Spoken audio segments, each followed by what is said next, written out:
सगळे जॉइन झाले. Okay, start now, sir. No problem. Okay. Manoj. Okay, shall we start? Yes. Yes. Thank you. Thank you. Good morning and welcome you all.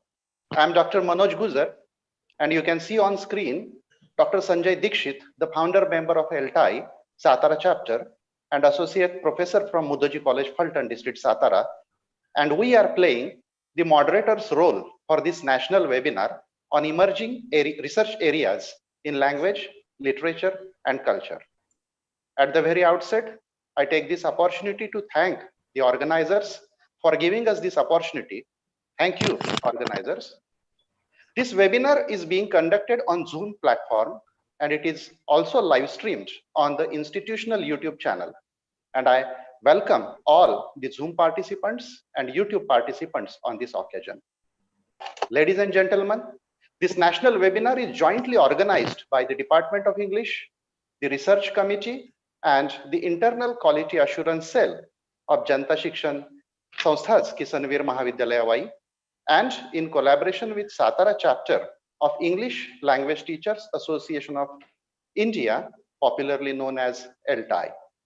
I am happy to share with you that recently the English teachers from almost 40 to 50 institutes of Satara district founded its Satara chapter of ELAI, and the first MOU it entered with is with the Department of English, Kisanveer Mahavidyalaya.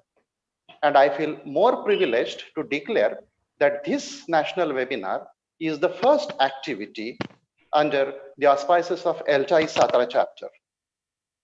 Dear participants, this college is my alma mater, and it gives me pleasure to share with you that it has a long and glorious tradition where the veteran freedom fighter, Honorable Abba Saheb Veer, took initiatives to establish it, and the renowned Sanskrit scholar Tarkatirtha Lakshman Shastri Joshi was with him in contributing its establishment.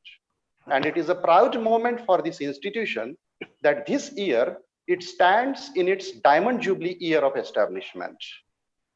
Participants, on this occasion, I take this opportunity to welcome all the dignitaries, especially the keynote speaker, Dr. Maya Pandit Narkar Madam, resource person, Dr. Trupti Karkati Madam, Dr. Satish Gadge Sir, the members of the organizing committee from both sides, Kisanveer College Y and ELAI Satara chapter, especially Dr. Sunil Sawant, the president, and Dr. Nyandev Kare, the chapter convener, and of course the IQAC coordinator, Dr. Shivaji Rao Kamble. I also take this opportunity to welcome the Secretary of Janta Shikshan Sanstha, Dr. J.S. Chaudhary Sir, Principal, Dr. Eknath Bhalerao Sir, and all the participants, students, teachers, research scholars, and stakeholders on Zoom platform also, and YouTube channel also.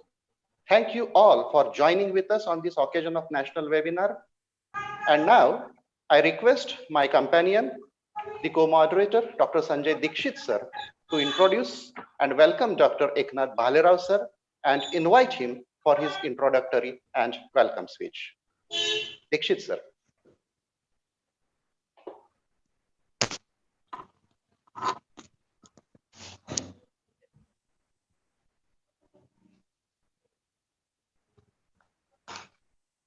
Dr. Dikshit.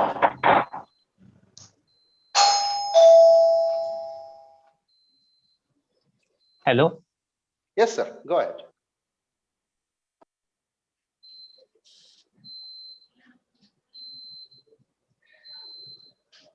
Dikshit sir, I request you. Dikshit sir, I request you to welcome Principal Dr. Bhalerao sir. Yes, sir. Yes. Am I audible? Yes. Hello. Sir. Yes, sir. Yes. Thank you, Dr. Manoj, for your introductory words. And now let me invite on this occasion Principal of this institute, Dr. Eknath Bhalerao, for his introductory and welcome speech. Dr. Bhalerao has been shouldering the responsibility of this college as the in-charge principal during this critical period of corona pandemic for the last 1 year. He has been teaching in the Department of Botany for more than 30 years and is much active in the institutional, cultural, social, and outreach activities. He is the recipient of the Best NSS Program Officer Award from Shivaji University, Kolhapur, and he has played an important role in the development of Mango Orchard, which is very famous in case of Kisanvir Mahavidyalaya Y, which is situated in front of the Jai Kisan Boys Hostel. I request Principal Dr. Bhalerao to begin his introduction and welcome all the dignitaries who are present in this national webinar. Dr. Bhalerao, sir, please. Thank you, Dr. Dixit, sir. May I audible? Yes, sir. Today's chief guest of the inaugural program, Dr. J.S. Chaudhary, Secretary of Janta Shikshan Sanstha Y. Today's keynote speaker, Dr. Maya Pandit, former Pro Vice Chancellor, EFLU, Hyderabad. Today's resource person, Dr. Tripti Karekatte, Professor and Head, Department of English, Shivaji University, Kolhapur.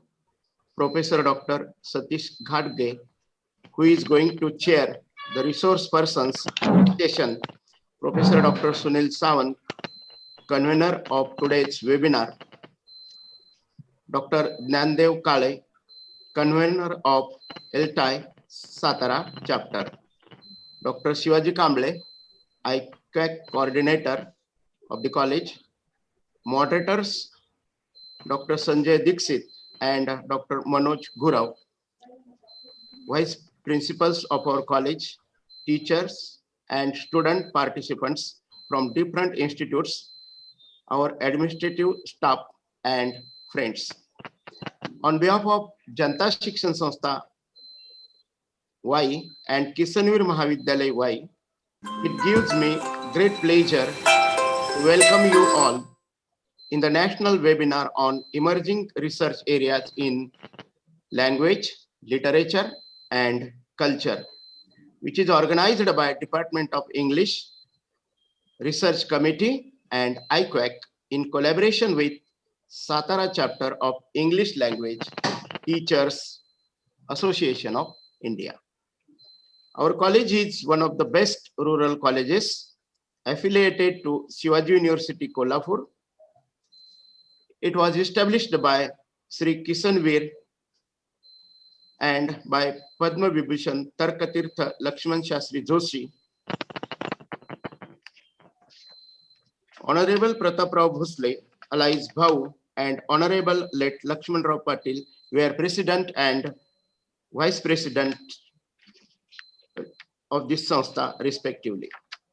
At present, Honorable Madan Dada Bhosle and Shankarrao Gadve are the President and Vice President of Sanstha. Honorable Jayant Rao Chaudhary is Secretary and Honorable Narayan Rao Chaudhary is Treasury of the Sanstha.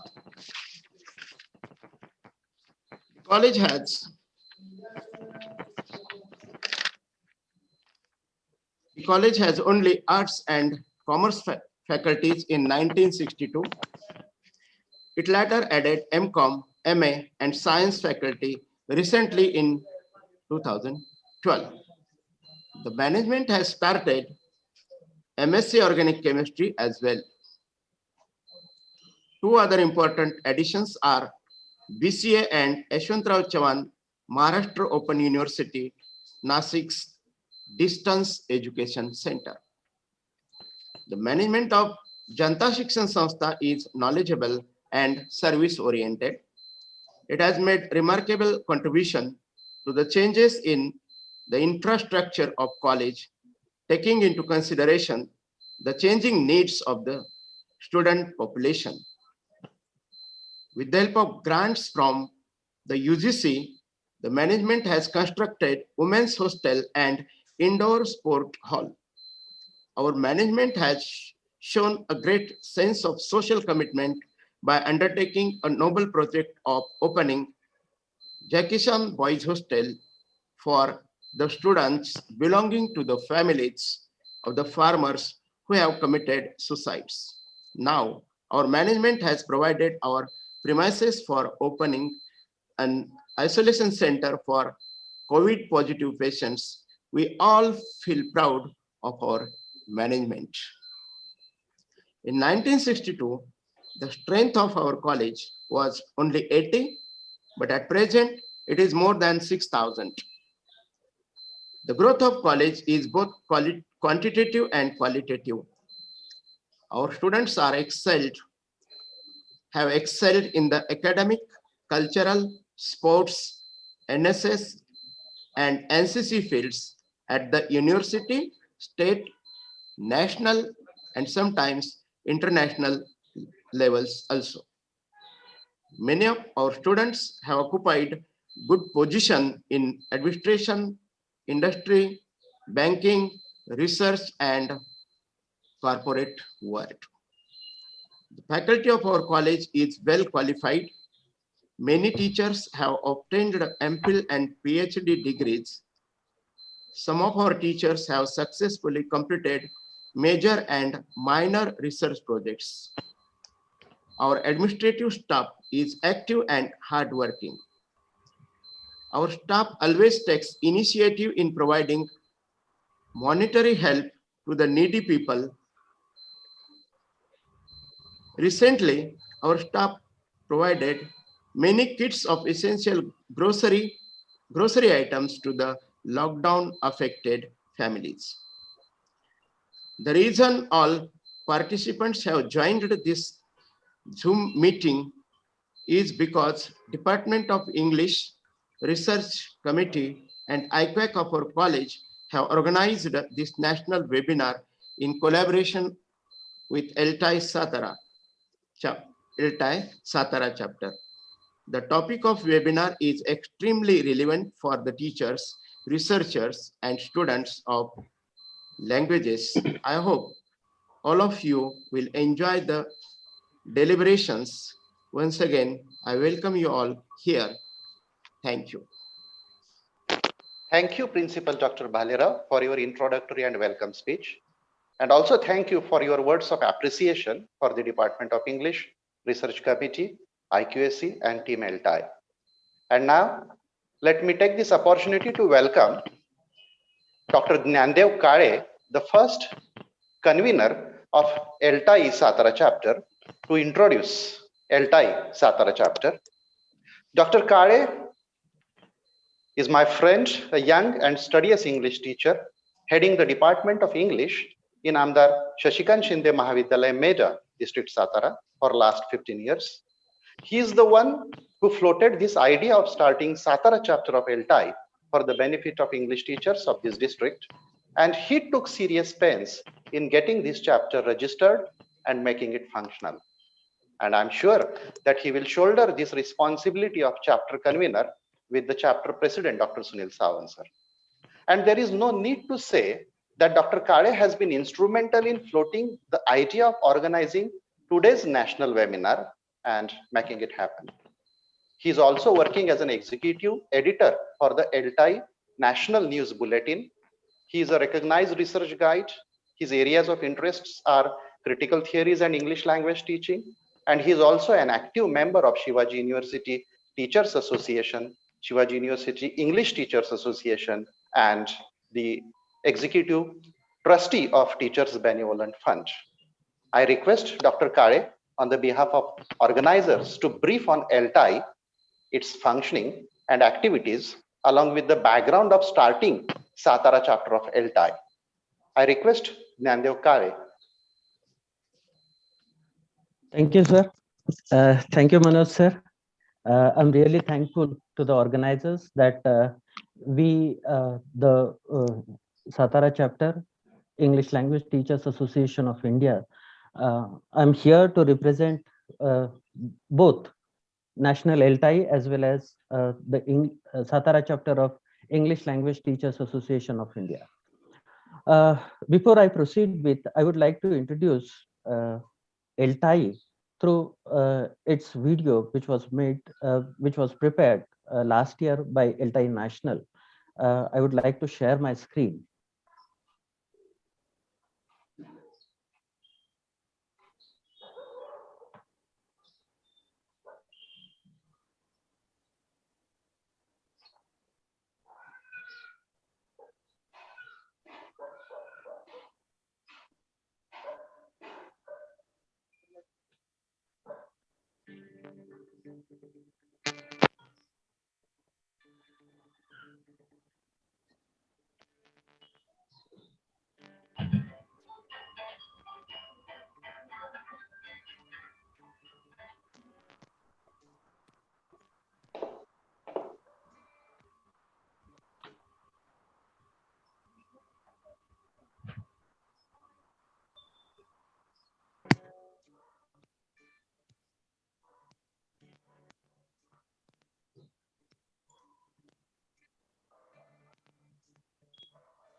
There is no audio, Kale sir.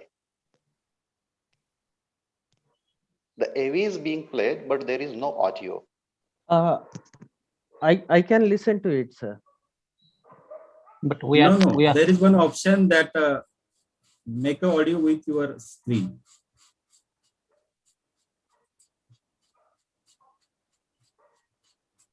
Hello, sir. When you are going for sharing screen, there is one option that share sound.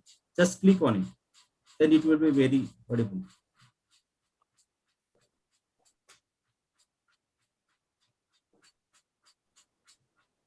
I don't see that option. Okay, advanced option.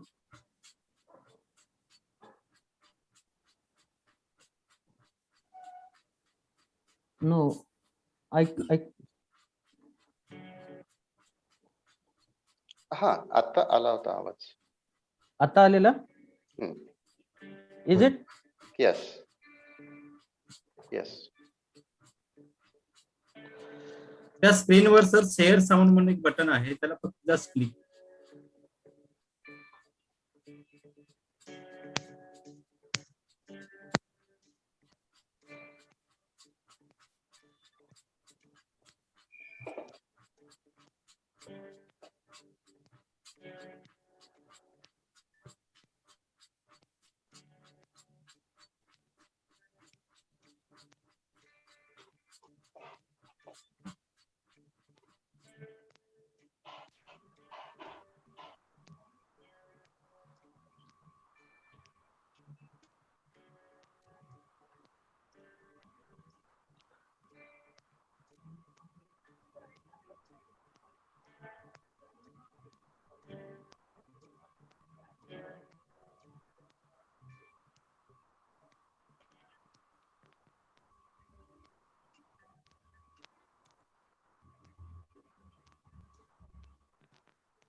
Okay, that video is enough to talk about the working and the extension of activities of ELTAI National. I'm really happy to share my experience about the establishment of Satara ELTAI chapter. This was a concept basically brought forward. It was an idea of Dr. Dikshit, who in one of the meets at Fulton had a discussion with me, and he asked me whether he can be a member of ELTAI Pune chapter. And then I suggested him that he can be a member of any chapter anywhere, because across India there are 58 chapters of ELTAI now. And there he said, but why don't, is there any process whereby we can establish our own chapter? And then I told him that it's possible, but we need 25 members. And at that time, I didn't give any force to the idea.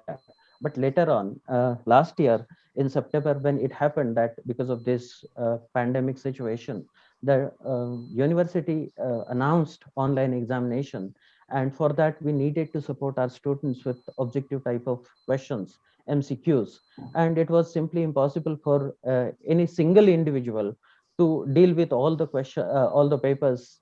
And we personally, I created a group, Club English Satara, and there I added all the teachers from senior colleges across the district. And I put the idea that we all need to work together so that we can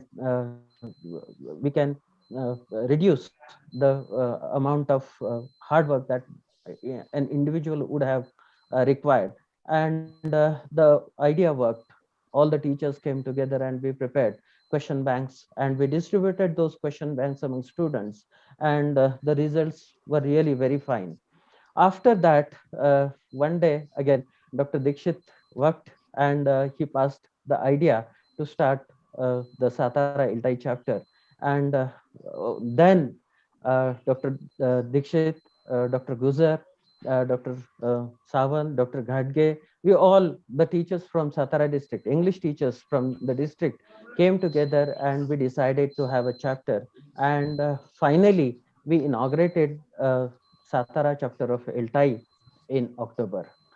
I'm really happy that we started the chapter with 53 members at the outset.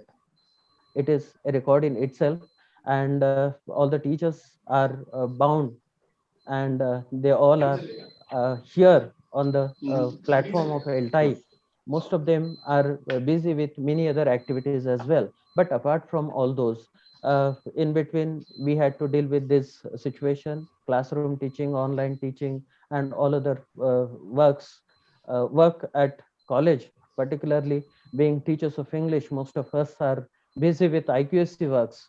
So that was a serious concern, and the activities of Satara chapter got delayed. I'm really happy that uh, in this month only, Dr. Sawant and Dr. Guzar, they came out with this idea of having MOUs, and I'm really happy to announce that Dr. Sawant uh, executed the first MOU between ELTAI Satara chapter and Kisanveer Mahavidyalaya Vai. So this is a kind of initiative whereby we are happy to announce that we have created a platform which would certainly help our teachers to grow. And the theme of this webinar is emerging research areas in language, literature, and culture. This is absolutely and very apt to the development of teacher proficiency, not only research, but they can explore it even at a personal level. So this is something which has I'm really thankful to Dr. Sawan that he has, being the president of this chapter, has provided us a golden opportunity to start our activities. And so that now there are many other colleges in the wait list, and each of them is willing to conduct some activity that would contribute to the overall contribution of ELTAI, English Language Teachers Association of India. I'm really thankful to the organizers for allowing me to represent English Language Teachers Association and ELTAI Satara chapter here. Thank you so much. Thank you, everybody. Thank you, Dr. Kai, for detailing the beginning of ELTAI Satara chapter and the objectives of founding this chapter. Even though you mentioned me, I know that there were many senior teachers who had taken efforts in starting this Satara chapter. Thank you. And now I invite and welcome Dr. Shivaji Kamble, the coordinator of the Internal Quality Assurance Cell of Kisanveer Mahavidyalaya Vai, to brief on the IQAC activities. Let me tell you something about this gentleman who is a unique person working such kind of work. Dr. Shivaji Kamble is the librarian and the IQAC coordinator. Generally, what happens that the IQAC coordinator is generally a teacher of English, but he is a librarian and has been handling the IQAC in the most precious manner. This merit holder student of BLib and MLib has qualified SET and secured PhD and has 11 years of service experience in his college. Dr. Kamble has number of publications and presentations at various conferences, seminars, and he has also delivered a number of guest lectures on different topics related to library, NAC, and he is very much active in all these activities. Dr. Kamble, his expertise in his area by developing his own library automated mode, that particular system, and has designed a separate library website which is unique in Satara district, and he has been skillfully using it for his IQAC activities for teachers and students. So on this occasion of national webinar, I welcome Dr. Kamble and request him to brief on the activities of IQAC of his college. Dr. Shivajirao Kamble, please. Dr. Thank you, Kamble. Dixit sir. I am audible? Yes, Hello. sir. Yes. I am audible? Yes, sir. Yes. Yes, Thank sir. you. Yes. Thank you, Dixit Hello. sir. I know that we are very eager to listen today's keynote speaker as well as the resource person. But this activity is going in a collaboration, so it's my duty to be present you. I will say something regarding our IQAC. So, Honorable Chief Guest of today's function, Dr. Zaid Saudar sir, Secretary of our Janata Shikshan Samstha Y. Today's keynote speaker, Dr. Maya Pandit Narkar Madam, a resource person, Dr. Tripti Karikatti Madam, IC Principal, Dr. E.B. Bhalerao sir, convener of this webinar and head of the English department as well as the academic council member of Shiva University, Dr. Sunil Sawant sir, all the members of organizing committee, all the vice principal of our college, then teaching and non-teaching staff of our college, all the delegates, participants who have joined from various parts of the country. So I welcome you all in my presentation. Just I am giving the brief introduction regarding our IQAC, how our Kishanvir Mahavidyalaya IQAC is working. So it gives me an immense pleasure to say a few things regarding our IQAC. That our IQAC has been established in June 2004. And I am very happy to say that the first accreditation cycle was faced by that time Principal Honorable Dr. Zaid Chaudhary. And now recently he is working as a Honorable Secretary of our Janata Shikshan Samstha with association of Dr. S.R. Sawant, and who has 2 times he has leading to IQAC Center, and Dr. Sunil Sawant has faced 2 cycles, and we have achieved a good grade. That time we have achieved the B grade, and 3rd cycle has been shouldered by Dr. Vinod Veer sir with the help of that time Principal Dr. Evle sir. Now recently I am working from last year as a IQAC coordinator. So this is some basic information regarding our IQAC. Then this is the IQAC committee who is working presently. Dr. Zaid Saudar is supporting us, and all the members, my co-teachers has been supportive with all the activities. These are the nominee members who are giving the lot of advice to achieve the quality in the works. Just I am highlighting something in this present webinar. That is slideshow. Play slideshow. Yeah, but I am going to the another side, so it's very difficult to me to share the another screen. So I am not sharing the screen. That is going for slideshow. Okay. So just I am highlighting something that how our college has been initiated for, that is IQAC has been initiated for various activities to organize such events. Just at the earliest starting of the academic year, we have organized the online training program that we have subscribed. That is Vriddhi software farm, was developed by Nasik, And that software has been, we have from last 2 years, we are giving the online admission process, and how that process should be very easy for the student as well as the teachers. We are organizing the training program for the students. Then we are organizing so many webinars at national, international, state level. This I'm giving in the next slide. This so such points I've been just I'm highlighting in my presentation. So the next slide gives that the online training, because that online Vriddhi software app is there, from where the students can get their all the data regarding their fees as well as how the online schedule has been there and how the admission process is smoothly going on. All the data has been given in the hand of the student. So online process in this COVID-19 pandemic situation, the students are not coming to our college. In this situation, the college has been worked very smoothly with the admission process through this online admission portal, and the IQAC has been supporting for the training of such admission training program. Then IQAC has been conducted various international webinars in this year. Near about 4 international webinars has been conducted by support of the IQAC with the various departments. Mostly the Department of Zoology has organized international webinar, and the resource person was Dr. Abhijit Chowdhury. I would like to say that he is the son of Dr. Jay Chowdhury, and we are very happy that all the Chowdhury families with us, and they are supporting to our college all the activities. And he has given a very nice lecture in the international webinar. Even though Dr. Aniruddha Pandit, he was also our student, and he is coming from, he was associated with University of Glasgow, that is from UK. And then next international webinar was conducted by the Department of Geography with association by IQAC. And again, on international webinar has been conducted by Department of Geography. That department was very proactive, and this webinar has been conducted by online as well as offline also. So 2 international webinar has been conducted by Department of Geography.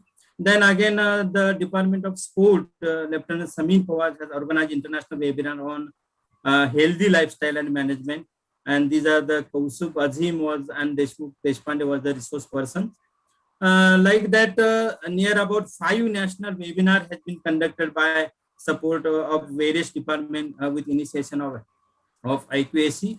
That is Department of BCA, Botany, then IQAC Internal Staff Training Committee, then NSS, and such types of department has been taken initiative in conducting the national webinar. And then next is the 8 state level webinar has been conducted in this year. So this is the full bunch of programs in this academic year. Even though in every week we are organizing NSS activity for 2 activities in a week. So such types of activities has been conducted by the IQAC with the help of the various departments. Yes, I'm sharing the another screen. That our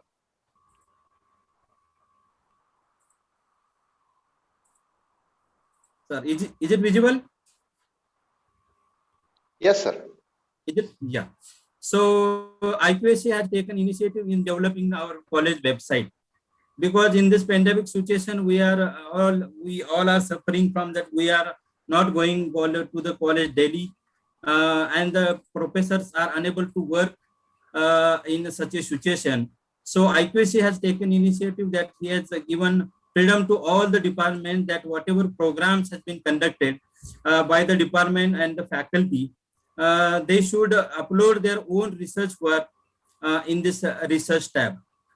You can see in this 5 tabs that all the paper publication work of the particular professors, book publication data, research project, faculty participation, where they are attended the seminar, webinar, online, offline. All the details in the 5 tabs has been there. We are allowing them to upload their data with the supportive document. That is, if they are going for to join any one of the program, they have to upload their own website certificate on our website through their own department.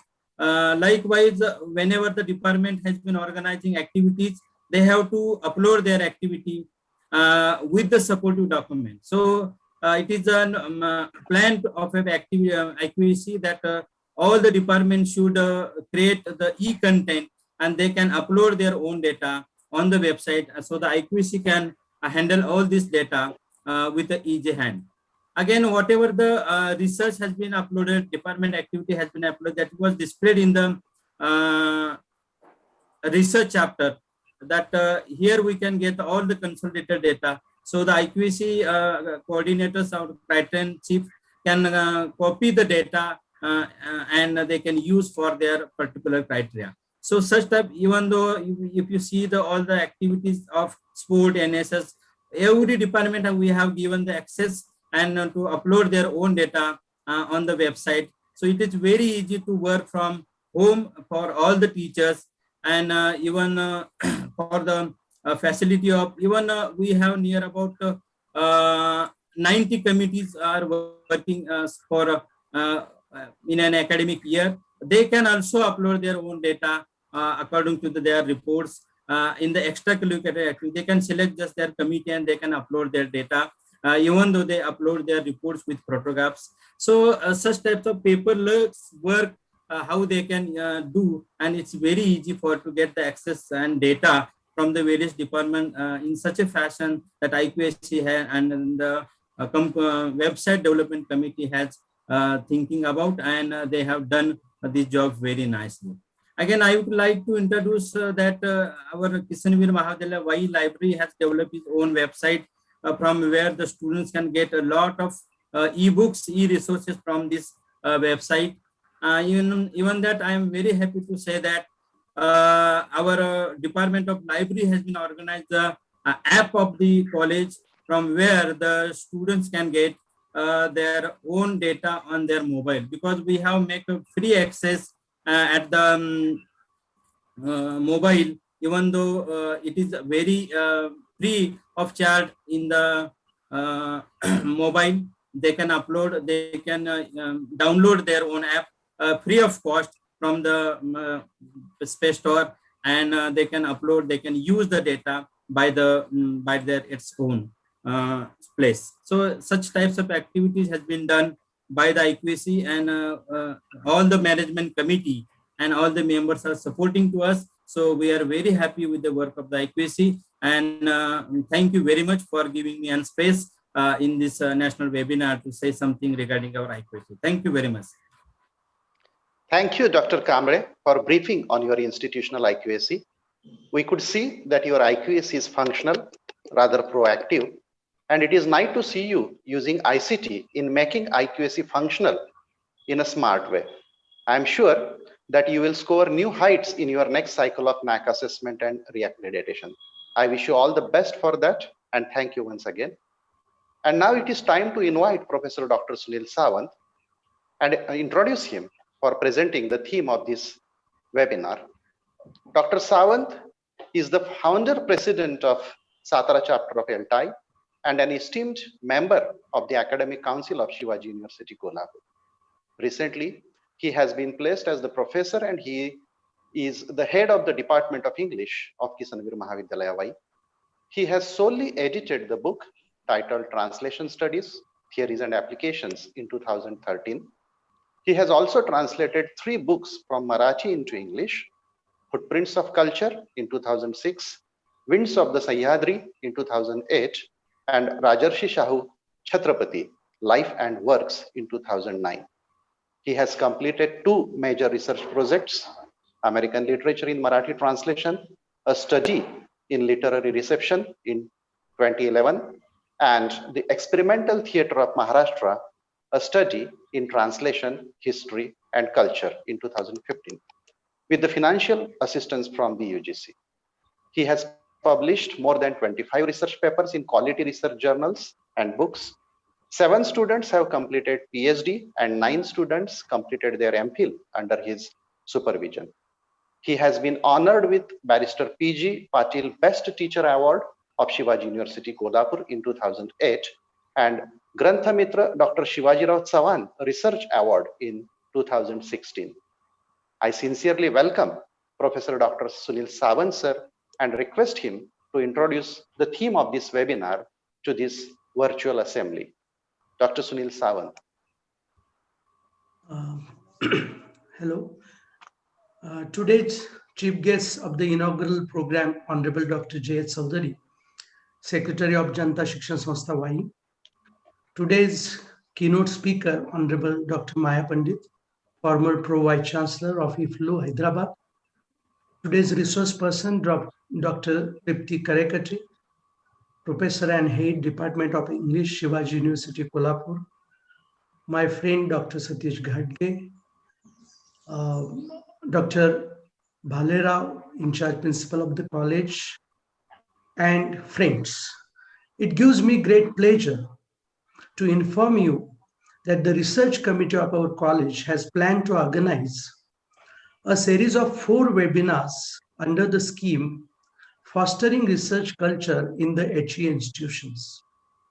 We have planned to organize the webinars on emerging research areas in language, literature, and culture, research methodologies in social sciences, new research horizons in commerce and management, recent research developments in science and technology. We intended to organize the first webinar devoted to research in languages in collaboration with some national level institution or association. We therefore signed and exchanged MOU with Satara chapter of English Language Teachers Association of India for collaboration. And today we have joined online for the first webinar devoted to research in languages. For a long time, research in language was dominated by structural linguistics, and the objective was the systematic study of the structure of language and the way it is used. Of course, this kind of research branched out into phonetics, phonology, morphology, syntax, but the focus was primarily the structure of language. Over the years, newer and newer areas of research such as computational linguistics, first and second language acquisition, semantics, social linguistics, psycholinguistics, contact linguistics, pragmatics, discourse analysis, etc. have emerged, and the world of research in language has been expanded to a great extent. The way research in language was confined to the study of the structure of language, research in literature was limited to author studies exclusively. To conduct research in literature, the practice was to select some author and his few poems, few novels, or few plays. I remember how my research guide, Professor Chandrasekhar Jagida, was totally against this kind of author-centric research. Look at the titles of the thesis completed under his supervision. A linguistic study of the 19th century Marathi translations by Dr. Maya Pandit, or the American novel in Marathi, A Study in Translation Culture by Dr. Sunil Sawant. It was under the dynamic supervision of Professor Jagida. We were trained to study neither some author nor a few literary texts, but explore the dynamics of different polysystems. With the introduction of interdisciplinary and multidisciplinary approaches, research in literature has also branched out into several areas and topics. If we look at the range of areas of research in literature today, it is phenomenal and breathtaking. We can undertake research in children's literature, fantasy and science fiction, popular literature, etc. We can further explore the socio-cultural context of, for example, women and feminist literature, colonial and immigrant literature, LGBTQ, etc. Instead of such outdated topics as man-woman relationship or East-West encounter, we can deal with new themes and related topics as censorship, archetypes, gender and sexuality, identity, etc. The dimension of culture in research has made possible to explore technology, social media, films, music, health, education, environment, folklore and folk arts, changing male and female roles, etc. For example, the emergence of eco-criticism had shown us the need of exploring the relationship between literature and the physical world. Of course, today's keynote speaker and resource person both are authorities on this subject, and in their presentations, I'm confident both of them are going to provide a lot of insights in this regard. Once again, I welcome you all and conclude my brief intervention. Thank you. Thank you very much.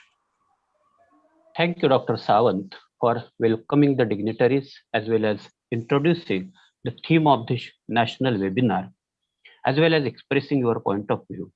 Now, it is the time to welcome and invite Dr. J.S. Chaudhary, the Secretary of Janta Shikshan Sanstha YE, as the chief guest of today's inaugural function of this national webinar, which is entitled as Emerging Research Areas in Language, Literature and Culture, to deliver his inaugural speech. Dr. Chaudhary enjoys the rare privilege of being associated with Kishanvir College right from its beginning. He had his undergraduate and postgraduate education in the erstwhile Arts and Commerce College YE. Later on, he joined as a lecturer in the same college and became the head of the Department of Commerce and Management, and also had a rare opportunity to work as a principal for many years, and even after his retirement, he was closely associated with the college as the vice president of the Alumni Association. Dr. Chaudhary is presently functioning as the secretary of Janta Shikshan Sanstha YE. As a research guide, Dr. Chaudhary has successfully supervised research, and 12 students have been awarded PhD and 16 students have completed MPhil under his able guidance. Dr. Chaudhary has published more than 12 books on commerce and management.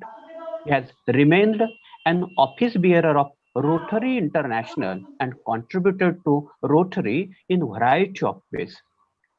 Along with his academic extracurricular activities, Dr. Chaudhary is an ideal teacher and enjoys the interaction with students and teachers whenever he gets time and opportunity to do so.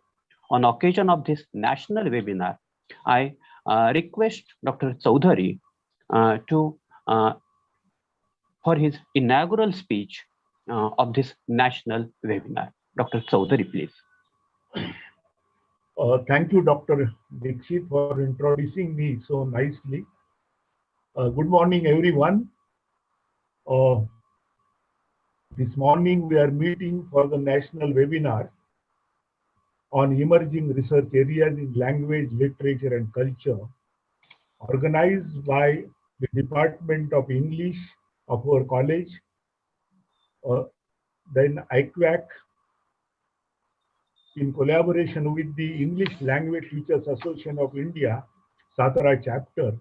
And I'm glad whatever brief was given here, I'm glad that the Satara chapter is doing a wonderful job in enhancement of literary talents among the teachers and the staff members and students as well. Today we are fortunate to have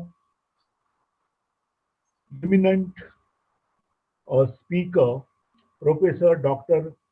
Maya Pandit Narkar, who happens to be our prominent alumni and who had also worked as the Vice Chancellor and also in different capacities, and had made a very major contribution in the field of English literature. And also we have Dr. Trupti Rekati, Professor and Head, Department of English of the Shivaji University, Kolhapur, as a resource person.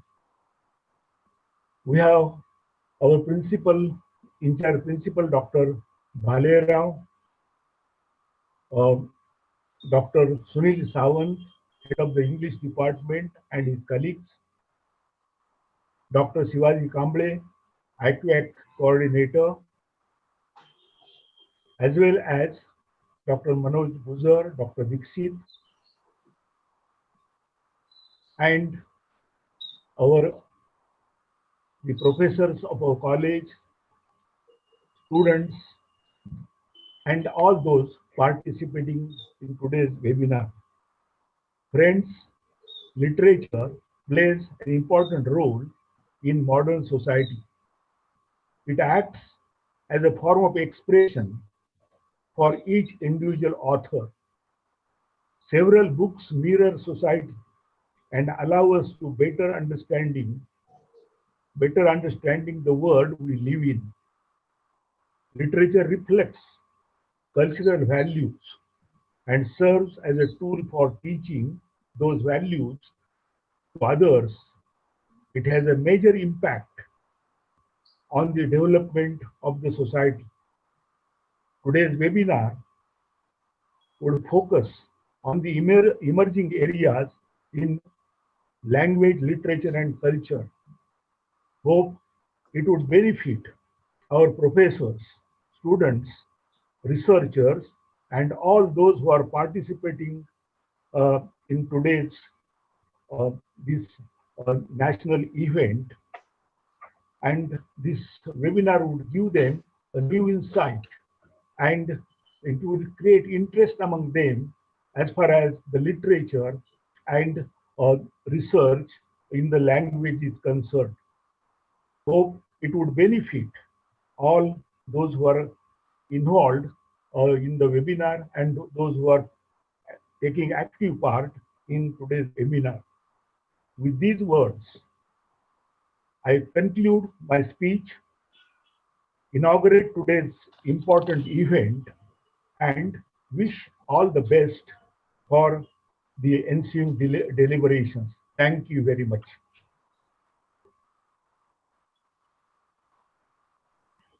Thank you, Dr. Chaudhary, for formally inaugurating this webinar, for your words of appreciation and your inaugural speech. Thank you very much.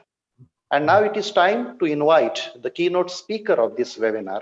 And I take this pleasure to welcome my teacher at PG Department of English, Shivaji University, Kolhapur, Dr. Maya Pandit, Madam, for her keynote address. Professor Maya Pandit Narkar, the former Pro-Vice Chancellor and former professor at ELT, School of Distance Education, English and Foreign Languages, University, Hyderabad, has been teaching English language and literature for more than 40 years. And besides being an ideal teacher, she is a feminist critic. Her areas of interest are feminist criticism, translation studies, and Marathi theatre. She has published translations of more than 16 books, among which are English translations of autobiographies like Baby Kamble's The Prisons We Broke, Urmila Pawar's The View of My Life, Marathi translations of plays such as Dario Fo's An Accidental Death of an Anarchist, and Ramu Ramanathan's Mahadev Bhai.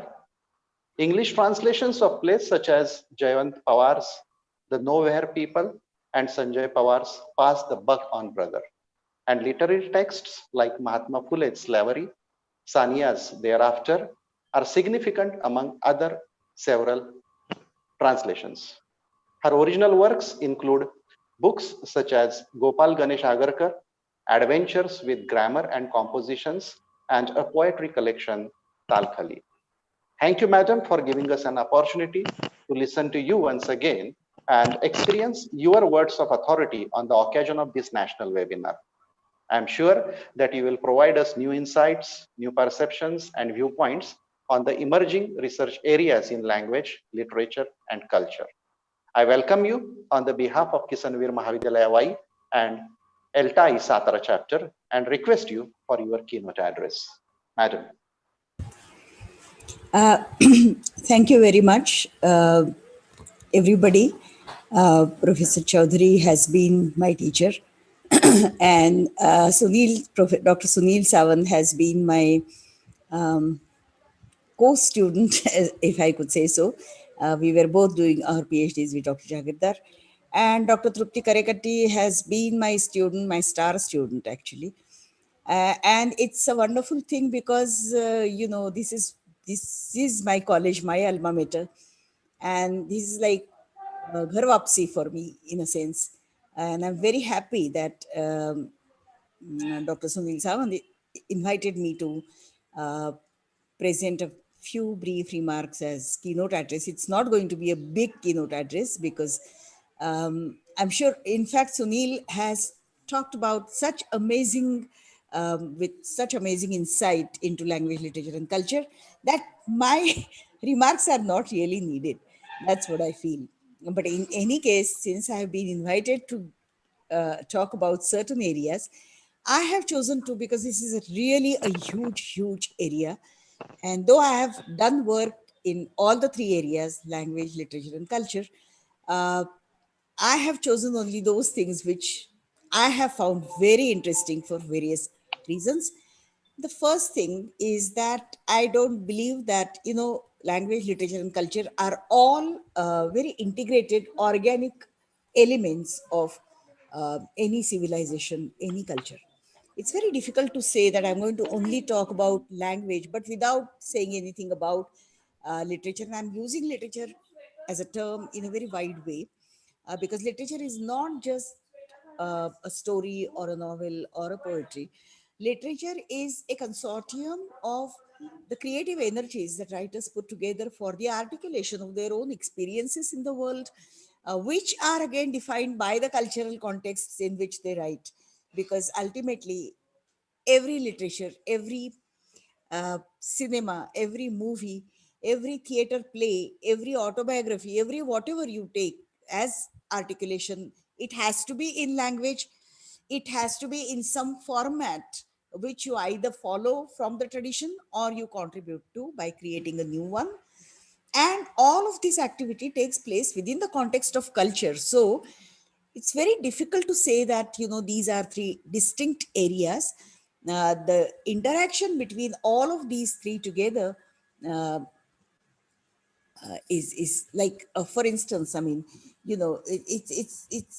it's not possible for me to isolate these areas into watertight compartments, because say if you read a poet like Namdev Dhasal, how do you visualize the relationship between uh, without paying any attention, the relationship between his meanings, his resistance, his politics? How do you understand that without seeing the interlinks between caste and language and, you know, the literary form that he handles and contributes to? He breaks the forms and he creates new ones in poetry, for instance. So, and all of that is taking place in the context of a particular culture in which caste becomes very important, caste politics becomes very important. And, it's a very different thing for me to say that they are, I mean, they are integrated, and I am going to demonstrate some of these uh, points with examples from various areas.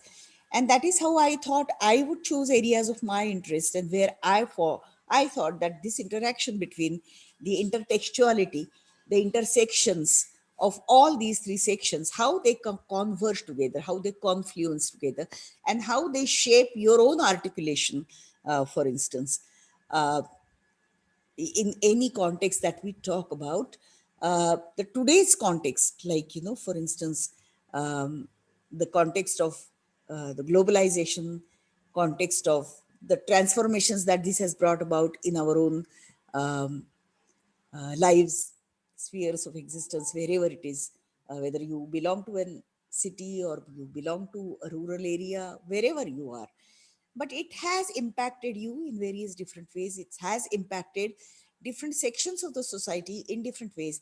And it has impacted people's ways of articulating their own experiences, because every literature, every self articulation is actually an answer, is an exploration into the question, finding answers to the question of koham, who am I? And that question leads you into linguistic, literary, and cultural phenomena and the intersections between all these three. So that is how I'm going to talk about, make a few preliminary remarks. I am not a great scholar whose every word has to be understood very carefully. I'm a teacher. I'm a teacher, a common teacher, one of you. I have done a little work in translation studies in this and that and the other. But ultimately, we are all teachers of English. We are all teachers of language, literature, and culture. So I'll begin with the question of what is culture.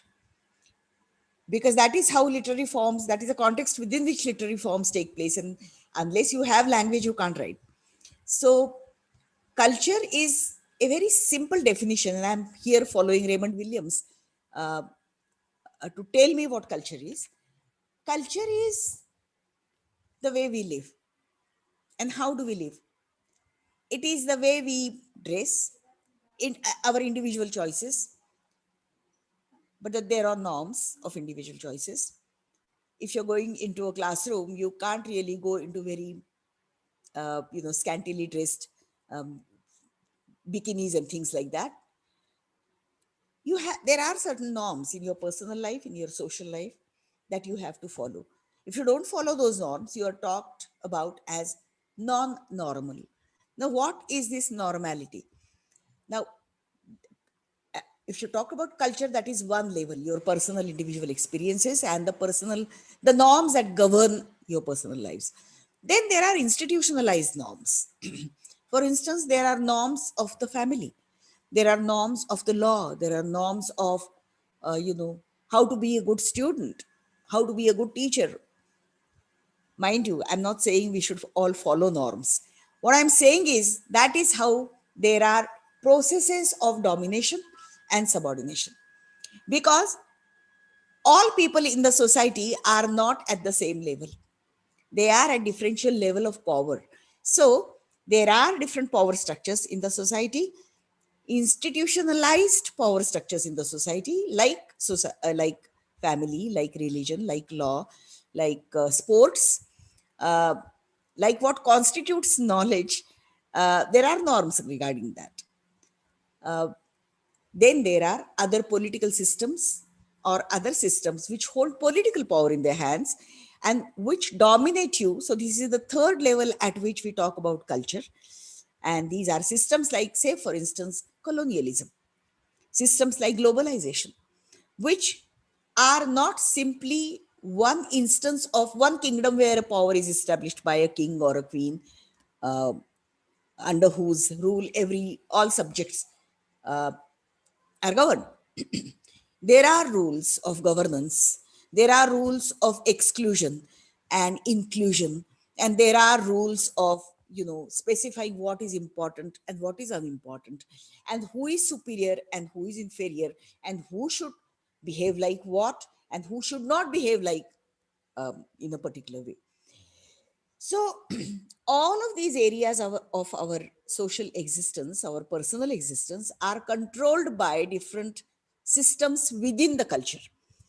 And I am going to isolate some of these areas today for the sake of convenience, mind you, because I'm not, again, as I said, I'm not going to make distinctions, clear cut distinctions, watertight compartments between these three, but I'm talking about how to bring them together in any research area, the emergent research areas. And I'm very grateful to Sunil because he talked about the difference between the traditional kind of criticism, uh, topics that we used to take for PhDs, like uh, man and woman in uh, a particular novel, the relationship between man and woman, or some such areas. Take a writer and take the text and make a list of the text, and then write a story of every novel, and that is your PhD thesis. Now, I think we need to give up these norms of the traditional culture, academic culture, and we need to go ahead.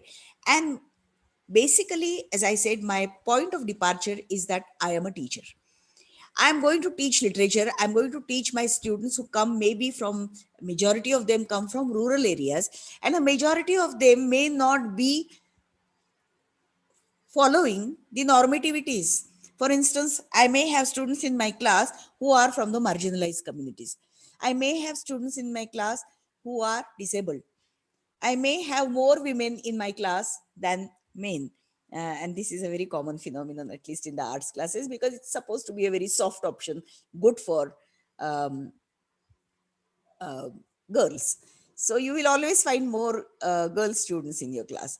But my point is that these are heterogeneous classrooms. These are not integrated. These are not, or these are not homogeneous kind of classrooms. And therefore, we need to adapt strategies. We need to evolve strategies to handle the communication of what is knowledge to these young students who come from diverse sections of the society, of the community that we live in.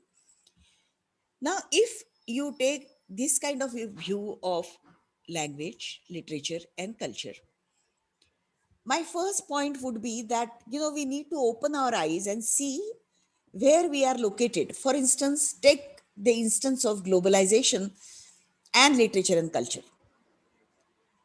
Now, how are we changing the contours of life in the context of globalization, and how do writers perceive this? How do writers articulate their own experiences of this? I will take two major phenomena here. One is, as Sunil said, ecofeminism, for instance. And another is caste and gender studies. I'm bringing them together, and I'll explain in a brief while why I'm bringing them together, caste and gender. Now, for instance, if you've read contemporary novels like Dina Mehta's Mila in Love, or Geeta Mehta's A River Sutra, or Arundhati Roy's An Atlas of Impossible Longing, or Usha K.R.'s Monkey Man. Now, I'm giving some examples. There may be many more examples. And I'm not saying that only these are the novels which deal with issues of ecofeminism, but what are issues of ecofeminism? We need to understand. Now, these novels, and they deal with some issues, and I'm just saying a few things about this, and we need to look into each of these actually, if we are choosing some of these areas of concern. If our area of concern is ecofeminism, then what is the relationship between human beings, people, and religious bigotry, for instance, or pauperization of nature by capitalist forces for their own selfish interests, the amount of exploitation of natural resources, uh, iron ore or trees, for instance, or building larger dams, for instance, which destroy the balance, the very delicate balance between nature.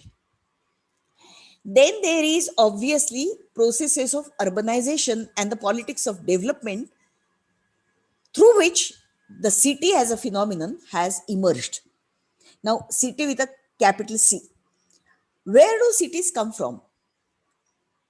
How are they constituted? How are they constructed? What are the remarkable features of the city in our political unconscious, in the way we think about the city and the village?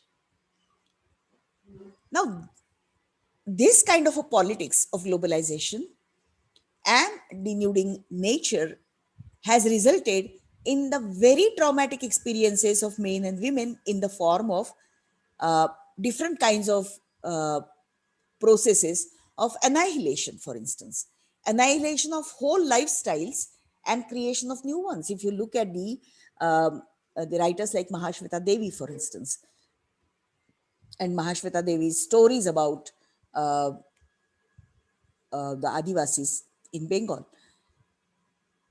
or the Adivasi writers in Maharashtra, for instance, and look at their own representation of stories of representations of hunger, of exploitation, of repression, of uh, oppression by the police, by the state. Now, these are extremely important for us to understand. Mind you, some of your students also might be Adivasi students. So there are processes of annihilation, destroying ways of life, fragmentation. Say, for instance, there is a beautiful novel called Ringan in Marathi, which talks about what happens to people displaced for the sake of huge dams.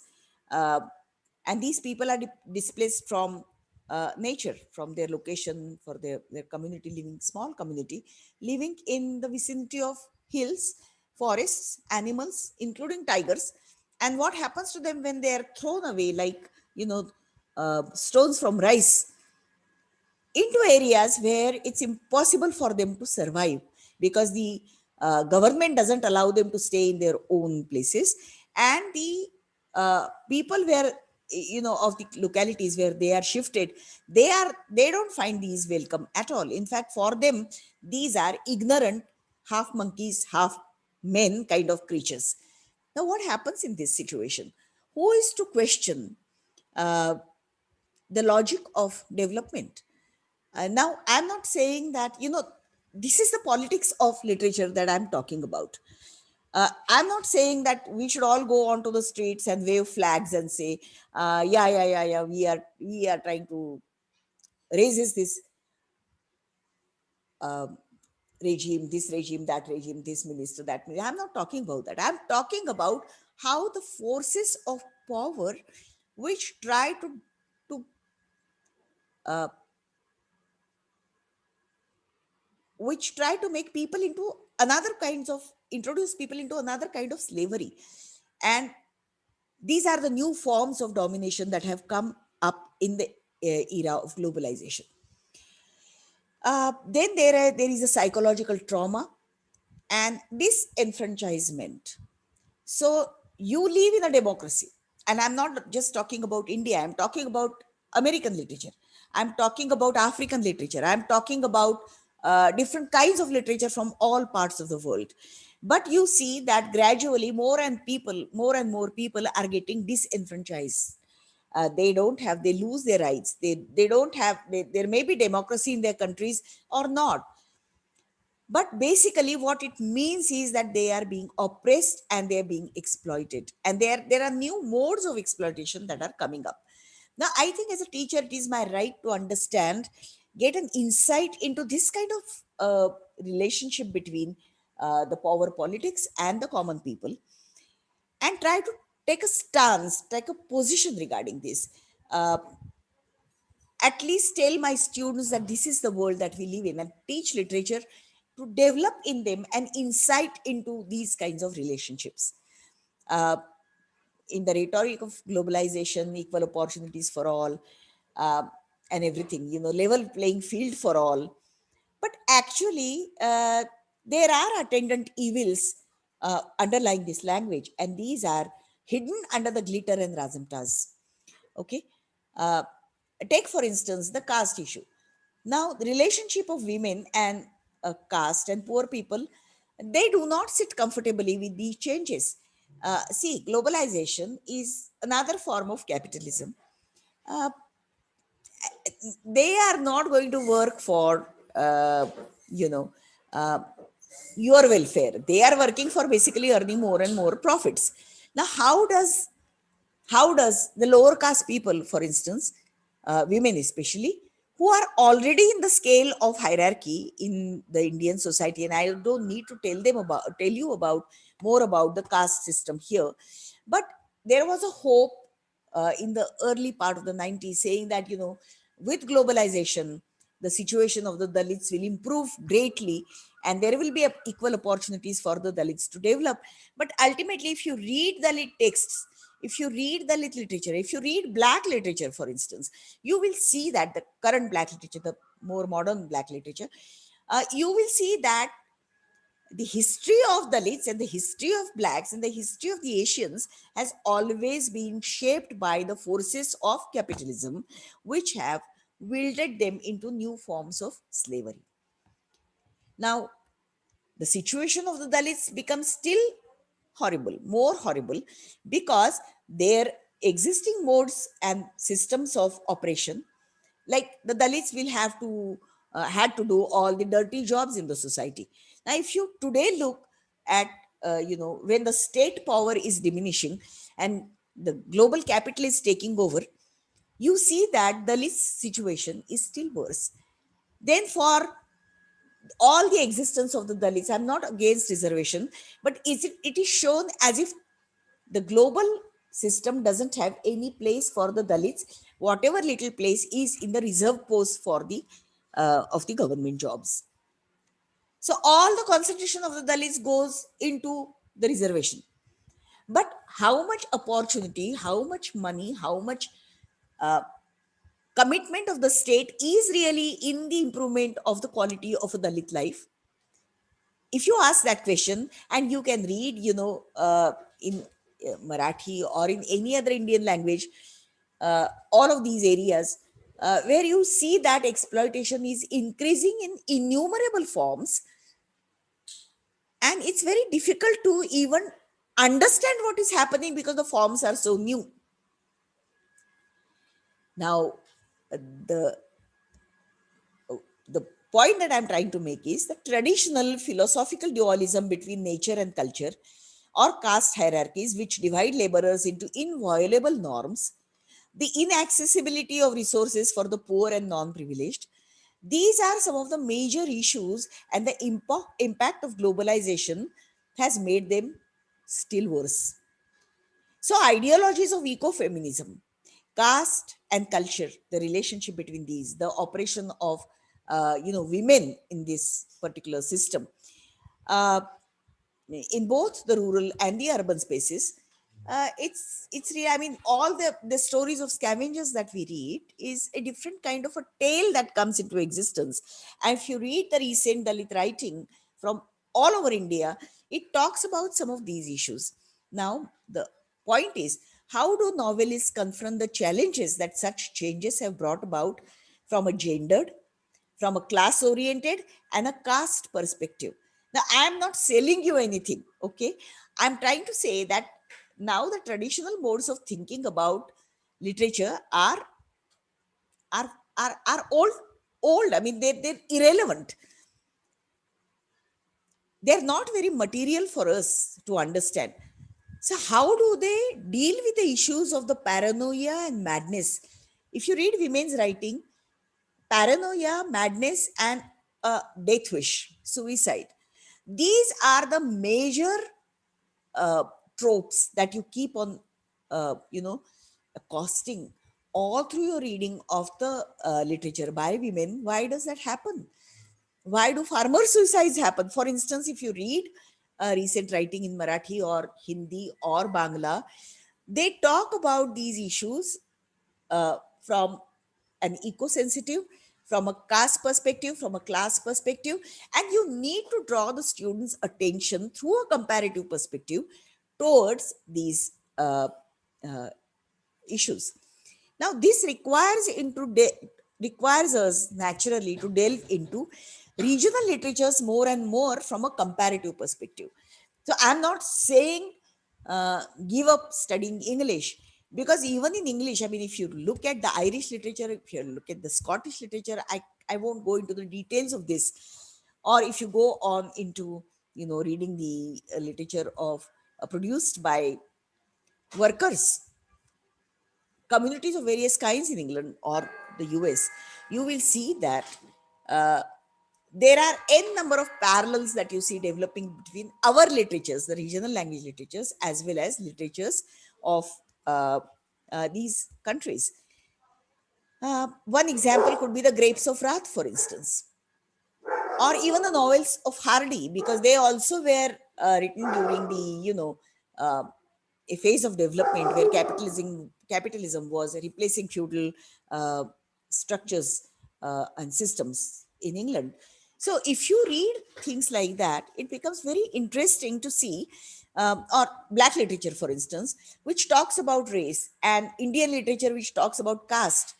Again, 2 points of comparison. I'm not making an argument which is very fallacious that race and caste are the same identical phenomena. They are not. They are completely different phenomena. What I'm saying that we are confronted with diverse forms of systemic violence that gets articulated, that gets represented through these literary texts. And I think we need to address the issues of how writers have engaged with the issue in the context of globalization. And even languages are not outside of the changes brought in.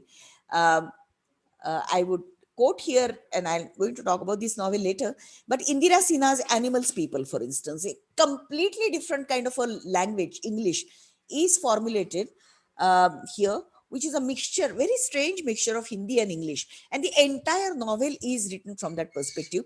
It's very difficult to see, to understand the language at first.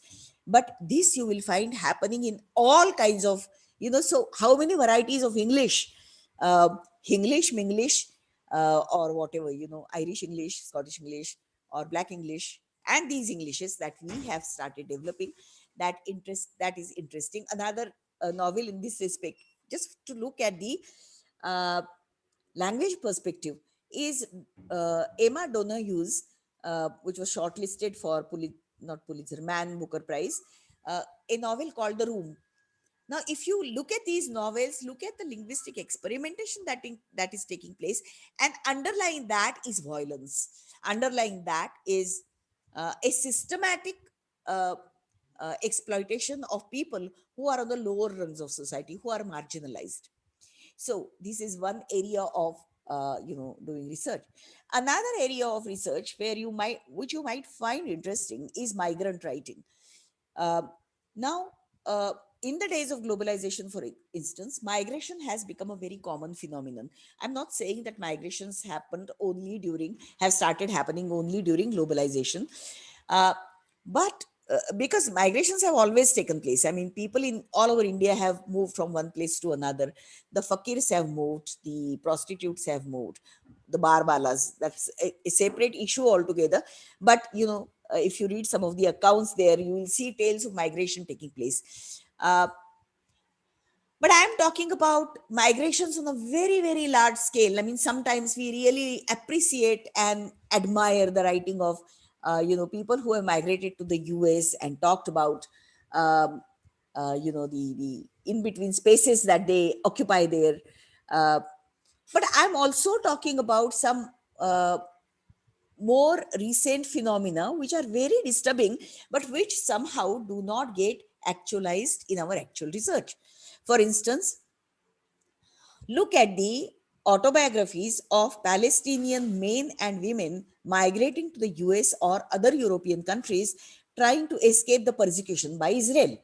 I don't know I'm not interested in knowing what your position is regarding Israel and Palestine. I am talking about the narratives of a completely broken life. Now, why is the life broken? That is broken because there are certain political norms that they don't follow. And just because they don't follow the norms which are set for them by, whether it's the US, whether it's the Israeli Jews, or whether it is the European countries, but how this entire politics devastates their life. Now, the context, uh, for instance, when the Second World War was taking place, the Jews were persecuted by the Germans. Now, it is the Jews which are persecuting the Palestinians.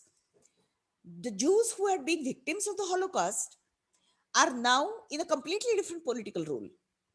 They are not victims here, but they are the oppressors. I'm giving you just one example, one or two examples. We can't give all kinds of migrant writings as examples, but I'm just taking this as a particular kind of example.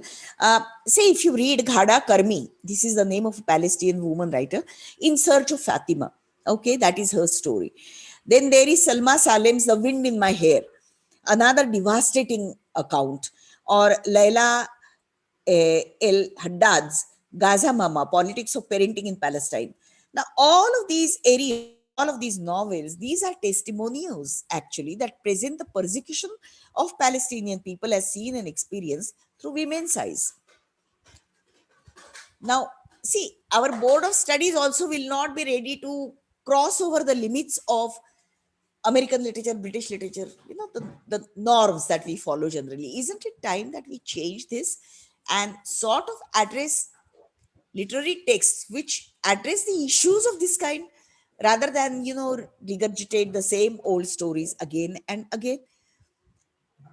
The anguish of exile, the displacement, the impossibility of return, these are some old landmarks. These are found not only in Palestinian women's writing, these are found in even our own writers.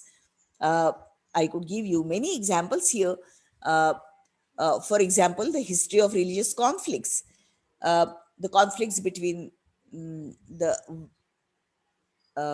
Shankaracharya and his followers from 17th, 7th, 18th, 8th centuries onwards. We have never looked at these issues from the perspective of migration. So the confrontation of different ethnic identities and the changing demographic realities that these tales of migration tell us, These are heart-rending tales, and I think we need to sensitize our students, help them open up different kind of uh, insights into these areas. Another area is sexuality studies. Foucault argued, that sexuality is socially constructed. And Judith Butler argued, I mean, we all know these names, but we don't see the reflection of these things happening in our own lives. Judith Butler said, for instance, and I quote, gender is not to culture as sex is to nature. Gender is discursive. It is cultural means by which a sex nature, within quotes, or a natural sex is produced and established as pre-discursive prior to culture, a politically neutral surface on which culture acts. Not only gender, but even sexuality is socially constructed. So what we mean by somebody being a man and somebody being a woman and these being watertight compartments is not really true. Queer studies, because the notion of an already sexed body, as Butler claims, is a myth. It is the culturally available codes of conduct that sexualize the body and construct the directionality of the body's sexual desire. If you read accounts of transvestites, or as we know, the LGBTQs, queer studies is part of this interdisciplinary area of research. Now, queer is an identity term and it refers to a non-categorical sexual identity. It's also a catch-all term, lesbians, gays, bisexual, transgenders, queers. And this phenomenon is so widespread even in our societies that we just close our eyes and we follow the normativities that society has imposed upon us. Social institutions such as the government, the workplace, that is our education structures, our family, our law, our media, our medicine even, and I'm quoting only a few among others, they direct, structure, or possibly socially lead us to some social action. That means that within the confines of these spaces, the rules, the norms, and procedures that limit what actions are possible. So, if you are a man, you are supposed to behave in a particular way. If you are a woman, you are supposed to behave in a particular way. If you are an upper caste woman, particular way. If you are lower caste woman, if you are a black, if you are a marginalized Palestinian uh, refugee, all of these people are supposed to be, why go far? If you are a Kannadiga who was transferred to Maharashtra, or a Maharashtrian transferred to Bengal, or transferred to migrating to other places like Hyderabad, for instance, I can tell you from my experience, there are certain normativities and you cannot cross them. That is considered as transgression.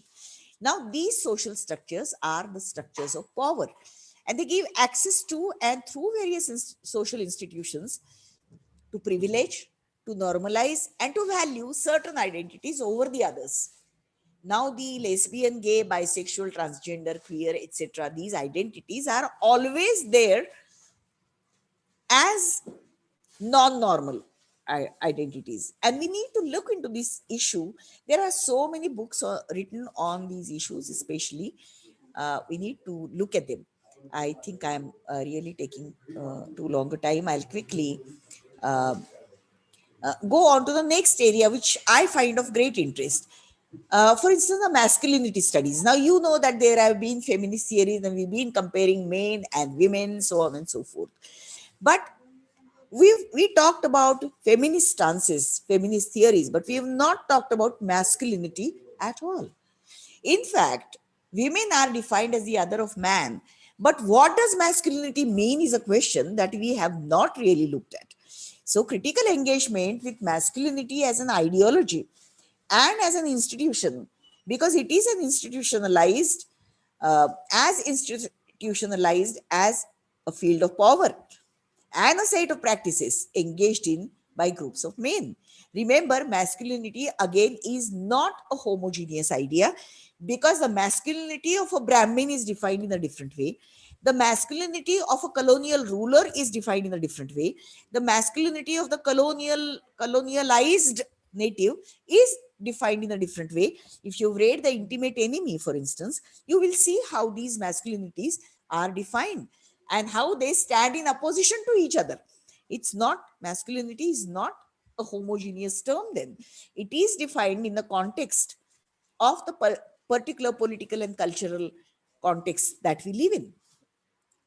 It is important to examine, therefore, the significance of specificities of class, race, gender, nationality, religion, colonialism, even, for defining what masculinity means for particular specific groups in a particular society. Uh, Literary and cinematic narratives show distress signals of anxiety, suicide, and criminality of uh, created by masculinity. So, unless you talk about raping women, you are not a man. Huh? That is a particular kind of masculinity definition, or that you see in principle. And in fact, this is very interesting for us, because we are all teachers, and we find in our classrooms uh, boys and girls who are getting introduced into these masculinity femininity kind of debates, norms. Now, isn't it possible for us? And there are a lot of problems of sexual harassment, whatever, so unless you sexually harass a girl, you are not man enough. Boys will be boys kind of logic. Now, that happens in our actual practice also. So what I'm saying is, there are texts in which you can subject these texts to critical scrutiny and find out and situate your study of masculinity and the confluence of multiple processes and multiple relationships between men and women.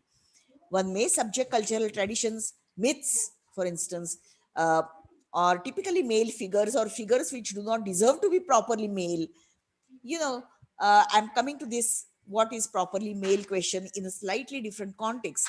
But the role of the media also is extremely important in this respect and needs to be studied. There have been wonderful studies of masculinity uh, in literature, in cultural practices, in I mean, take a novel like that very famous novel, the um, Jane Austen's Pride and Prejudice, where you find uh, what are how are the masculinities and the femininities juxtaposed.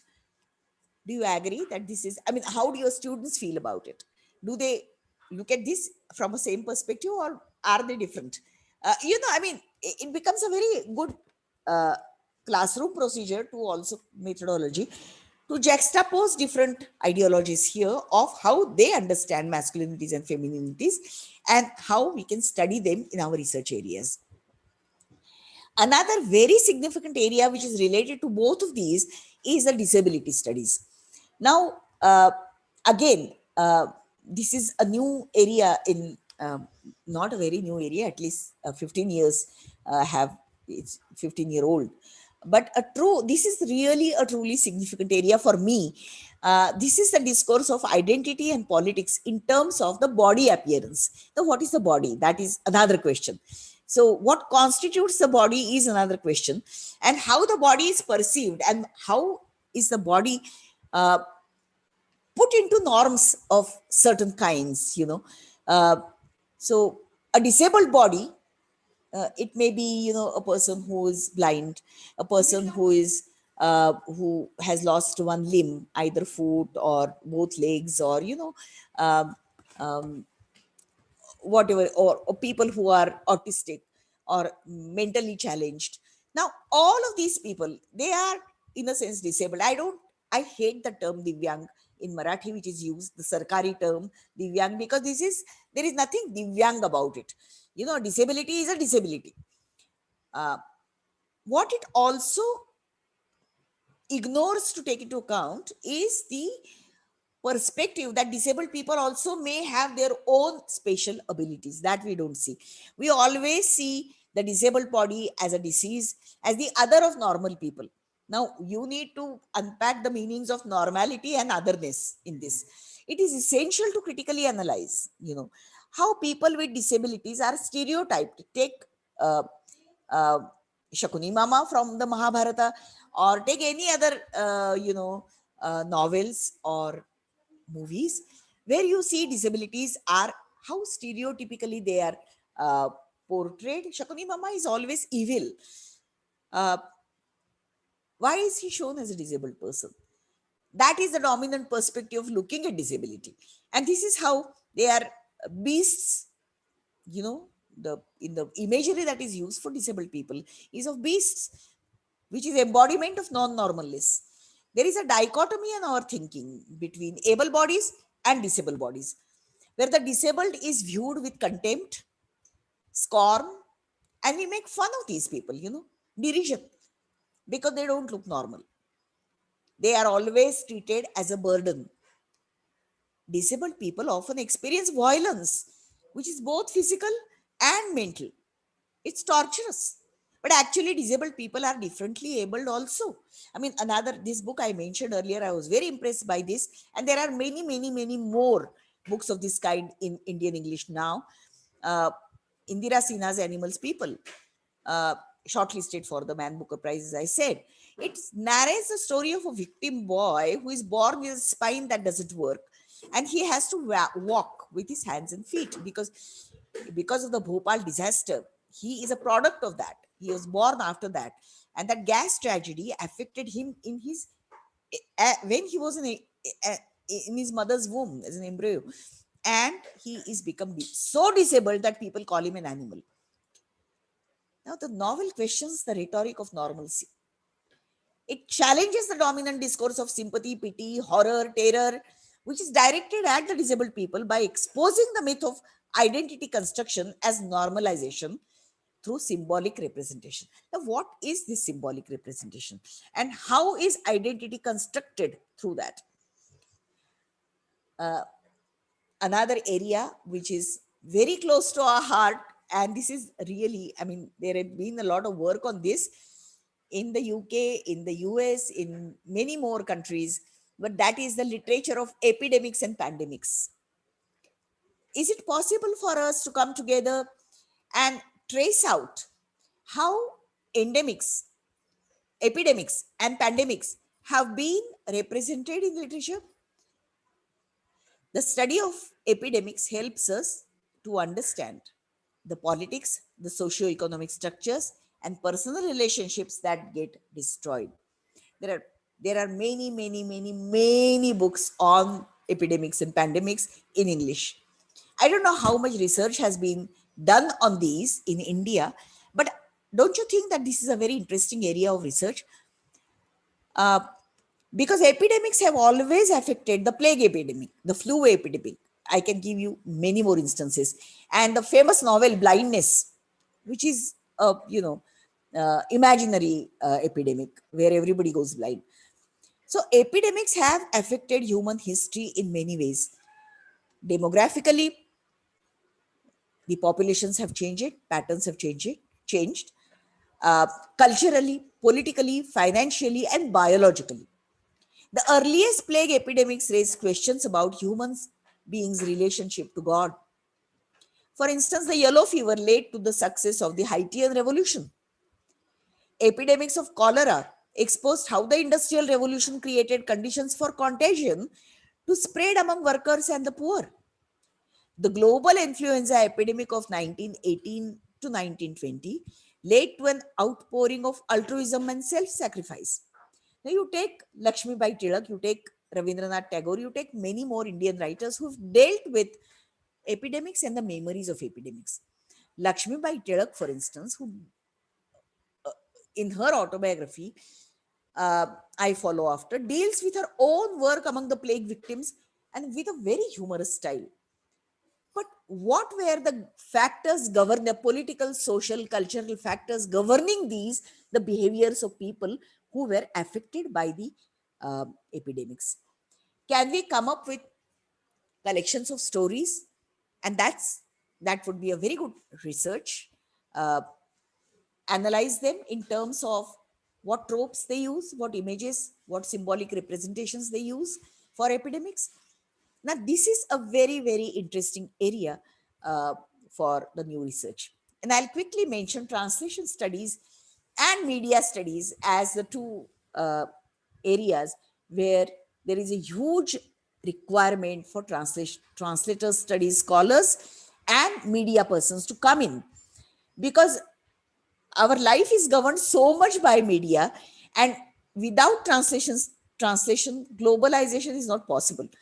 So how do we relate to these activities? How do we relate to the areas, these two areas, disciplines of study? And these are actually, each one would require a huge amount of work, time, and I'm not going to spend more time. But media, which is so essential, which is so important, which is so influential in our lives today, needs to be critically studied. And I think, you know, a related area to this would be, which will combine translations and of a different kind and media studies, is looking at literary works being represented, created into films, you know, and with all kinds of platforms, OTT platforms that have come up, how do literary works get adapted? For what are the processes of adaptation? Because that is a kind of translation, you know, it's intersemiotic translation. From a written word, you are creating a visual image, because media is visual and visual images. So what transformations happen there? What are the significance of these transformations? How do we understand these? Because our students are going to watch those media things more than what they're going to watch your lectures or books or read books or whatever, because the media is one of the most important influence in them. uh, and I don't think we can afford to leave out media studies, literature and media studies from our concerns. uh, I think I could go on and on, but I'm really sorry that I've taken a lot of your time in talking about these things, uh, these emergent research areas. So, uh, I would like to end my address by saying once again that, transgress, don't follow norms, break those norms, break open the horizons of literary studies, combine them with the insights from cultural studies, uh, media studies, and let the English language classroom be a very vibrant place. I could have talked about ELT and what new areas ELT has opened up, but lack of time, I won't go into that. But I'm sure there are people like Trupti, for instance, and Sunil, who will be able to help you more with these. So I once again I don't know how much use my talking about my preoccupations has been to you, but I'm very thankful to Professor Sunil Samant for giving me this opportunity to share my preoccupations with you. And I really apologize for taking a little bit more time of this seminar. Thank you very much. Thank you, ma'am. It was really a pleasure and wonder once again for all of us to listen to your learned, pinpointed, thought-provoking lecture, keynote address with many new insights.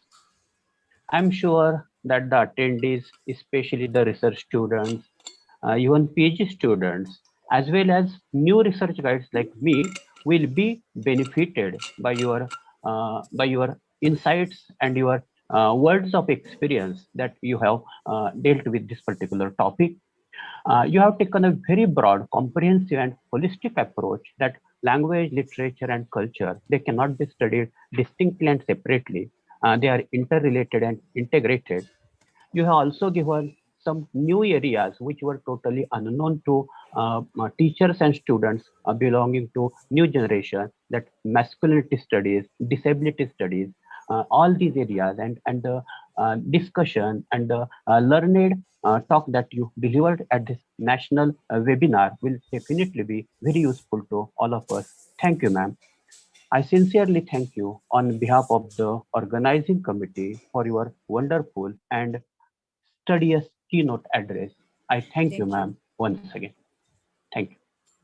Now, it is the time to invite and welcome the other esteemed resource person of this webinar, Honorable Professor Dr. Tripti Karikatti ma'am. Dr. Tripti Karikatti is the professor and head Department of English, Shivaji University, Kolhapur. She is having teaching experience of 21 years in Shivaji University and in Mekelle University, Ethiopia. Her research contribution is worth to mention here. She has successfully supervised 6 MPhil students and 12 PhD scholars as a research guide, and her research areas are applied linguistics, sociolinguistics, drama, and gender studies. Besides, she has completed 3 major research projects funded by UGC focused on language studies, gender studies, sociocultural studies. There are 51 research articles and numerous self-instruction manuals that she prepared, various research papers published in national, international seminars and conferences, as well as she has delivered invited lectures at various places. She has also secured, because we people, the teachers today, we think about the citation index that is very essential. Dr. Karikatti has scored good number of research citations, and her Google Scholar citation number is 102. Her H index is 4 and I-10 index is 2. It is really a very wonderful and Herculean task. Dr. Tripti Karikatti has translated a research work of a Russian Indologist I.M. Resner with the title Maratha Gram Vyavastheta Rhas in a book published by Kirti Publications, Kolhapur. The work it is based on the Indology, the academic study of history, cultures, language, and literature of India. It is also great to let you know that Dr. Karikatti has completed her bachelor's in instrumental music and has received a certificate in Russian language and visited many countries for academic and research purpose. Another thing that need to be mentioned is that she has awarded with the national level All India Radio for her translation of a radio play entitled Photo Babu in 2006. She has been presently the head and professor, Department of English, Shivaji University, Kolhapur, as I just told. Thank you, ma'am, on behalf of the organizers for accepting our invitations. But before that, let me tell you, I request Dr. Satish Ghadge, the in-charge principal of Bapuji Salunke College, Karad, to chair this session, and let me request the co-moderator, Dr. Manoj Guzar, to formally introduce Dr. Satish Person, being the chairperson of this session. Dr. Manoj. Thank you, Dikshit sir. Thank you for giving me this opportunity to invite and welcome Dr. Satish Ghadge sir to chair this session of Professor Dr. Tripti Karikatti madam. And I think Dr. Satish Ghadge needs no introduction, at least in the jurisdiction of Shivaji University, Kolhapur. However, let me formally introduce him. Dr. Ghadge is presently working as an in-charge principal of Shikshan Maharshi Bapuji Salunke College, Karaj in Satara district. He is a recognized research guide. He has successfully guided 10 PhD students and 4 MPhil students and delivered numerous presentations as a resource person in national, international level seminars and conferences. And there are many publications to his credit too. He has worked on different authorities and bodies of the university and various autonomous institutions. Some to name are, he is presently working as an esteemed member of Senate Shivaji University, Kolhapur. He performed as the member board of studies, member of faculty, and other such distinguished committees. He was an active NSS program officer and functioned as the member of NSS Advisory Committee for Shivaji University, Kolhapur, as well as editorial member of NSS magazine, Yuva Shrama Sanskar, and he was also been a NSS area coordinator. His teaching ideals, his social activities in Andhashraddha Nirmulan Samiti, and his founding of Preeti Sangam Hasya Parivar helped him secure the Bharatiya Samaj Bhushan Puraskar and Ganuji Shivaji Ideal Teacher National Award. Thank you, Dr. Ghadge sir, for connecting with us, and thank you for accepting our request to chair this session. And now it is time to invite the resource person today, Professor Dr. Tripti Karkatti, Madam, the Head Department of English, Shivaji University, Kolhapur, to deliver on the topic, Emerging Research Areas in Language, Literature, and Culture. Madam. Thank you so very much. I hope I'm audible enough. Yes, madam. Yes. Yeah, it's impossible to talk after such a beautiful, insightful, and wonderful lecture of Dr. Maya Narkar. And she has covered with such a huge breadth and depth almost all the areas that are planned to talk about. So not just for me, I'm sure for anyone, it would be impossible to make the audience give the audience something more than what she has already done. But as I have been invited, I have to perform my duty. So first of all, I'd like to thank the organizers of this webinar, Dr. J.S. Chowdhury, who inaugurated this webinar, who is Secretary of Janata Shikshan Sanstha Y. Keynote speaker, Professor Maya Pandit, the former Vice Chancellor of IFLU, and my guide, mentor, my inspiration, and not just my inspiration, but an inspiration for all the lady students and staff in the Shivaji University jurisdiction. Chairperson of the session, Principal Professor Satish Ghadge sir. Eknath Bhalera, the principal of Kisanveer Mahavidyalaya Y. Professor Sunil Sawant, President of ELAI as well as the head of the Department of English Department, Dr. Gnandev Kale, convener of ELAI Satara chapter, Dr. Shivaji Kamble, IQAC coordinator, and the moderators Dr. Sanjay Dikshit, Manoj Gujar, and all the teachers, students, and researchers who are committed to improve the quality of research who are attending this seminar. Thank you all for giving this chance to me and bearing with me after this wonderful lecture of Dr. Maya Narkar. May I share my screen now?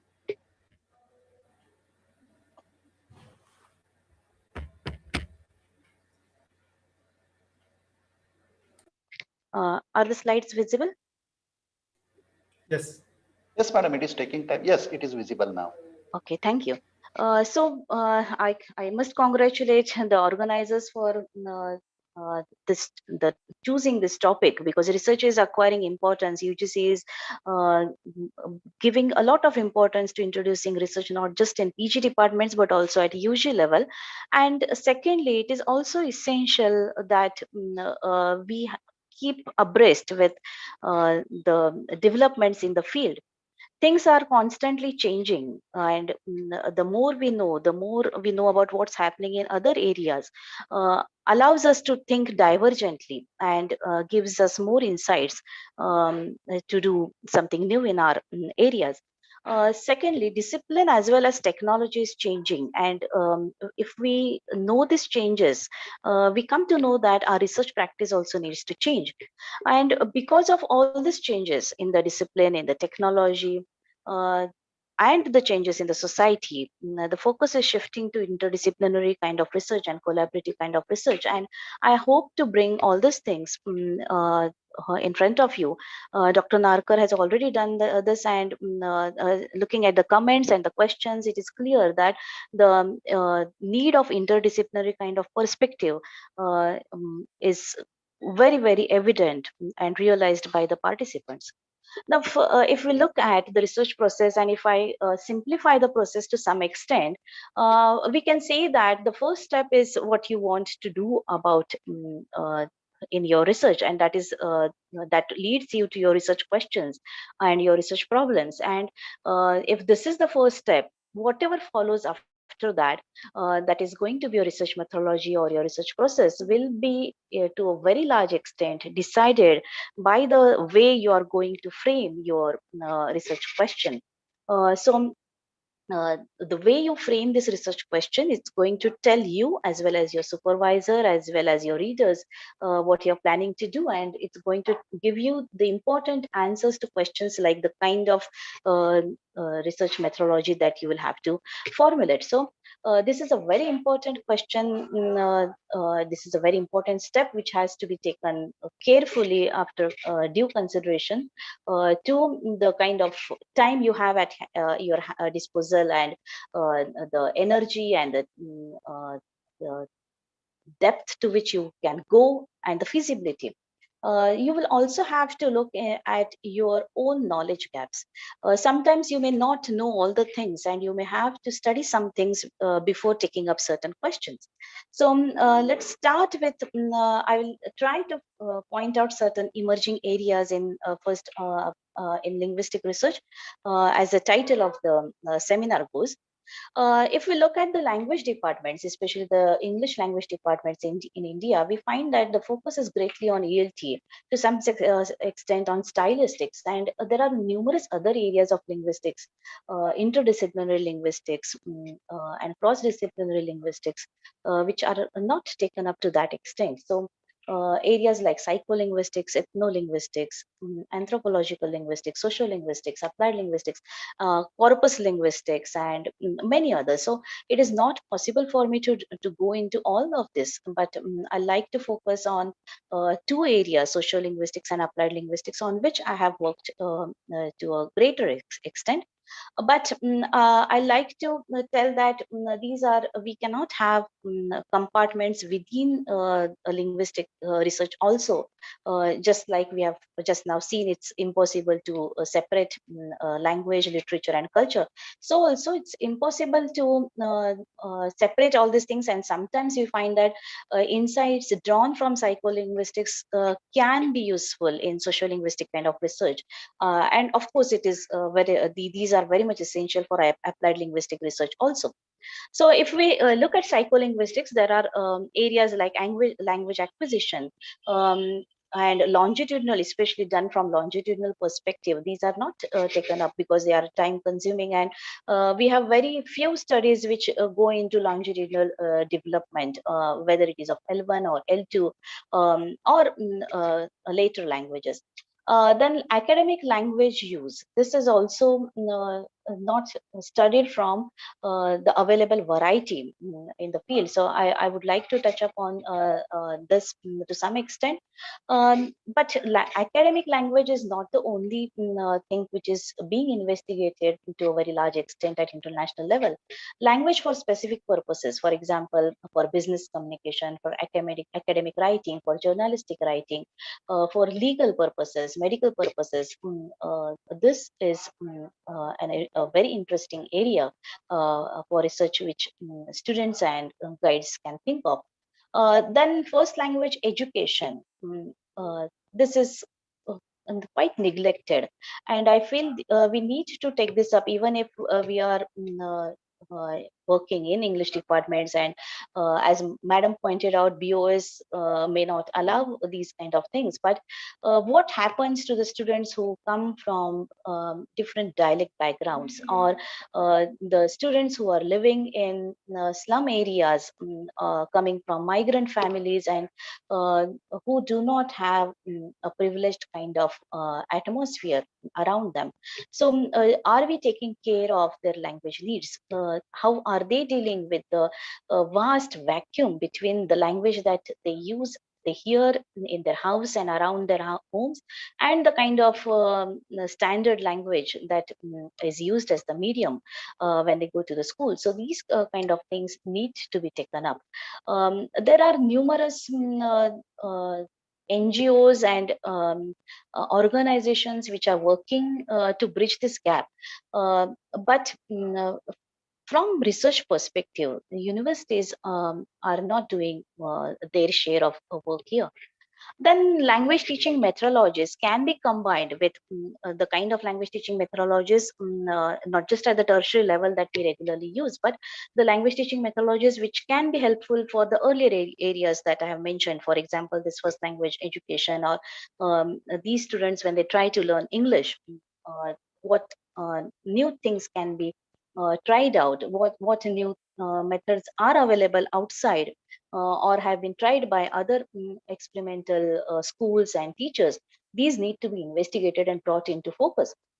Then use of technology in language learning. This is an area which is being taken up to a very large extent by researchers now.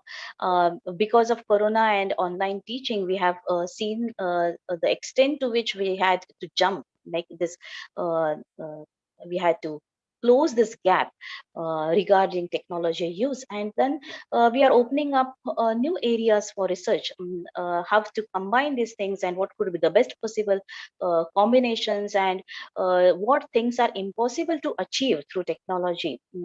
So it's not a question of whether technology is going to take the place of the teacher, which can never be done, but what would be the best possible means of making the most of technology and tools and internet resources.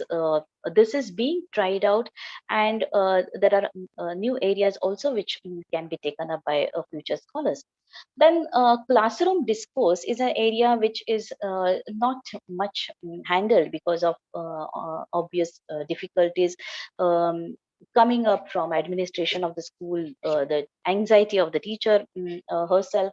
There are very few studies I have come across which actually go and observe the classroom interaction and the way teacher talks, and the time given for interaction, how much time a student, maybe a third or fourth grade student, actually gets to talk in the class, or it could be sometimes even a graduate student gets to talk in the class.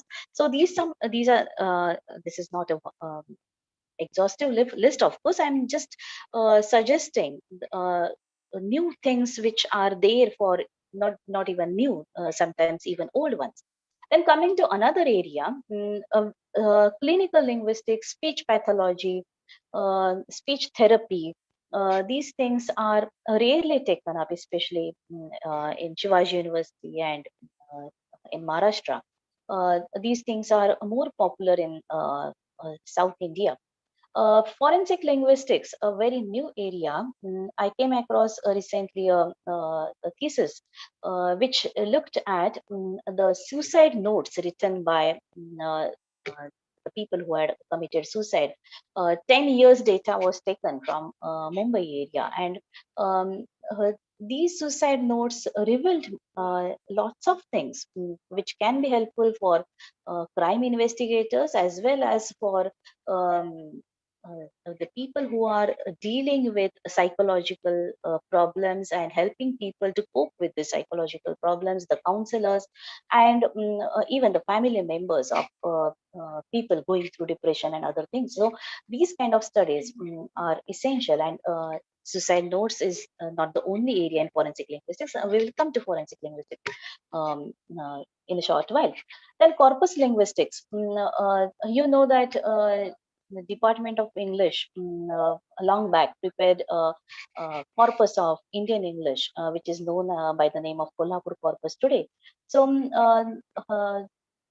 even after that kind of after this big work became available to scholars, not many people go into corpus linguistics, and some people have taken up different parts because the corpus is already available, and you can take up this corpus and study it from different perspectives.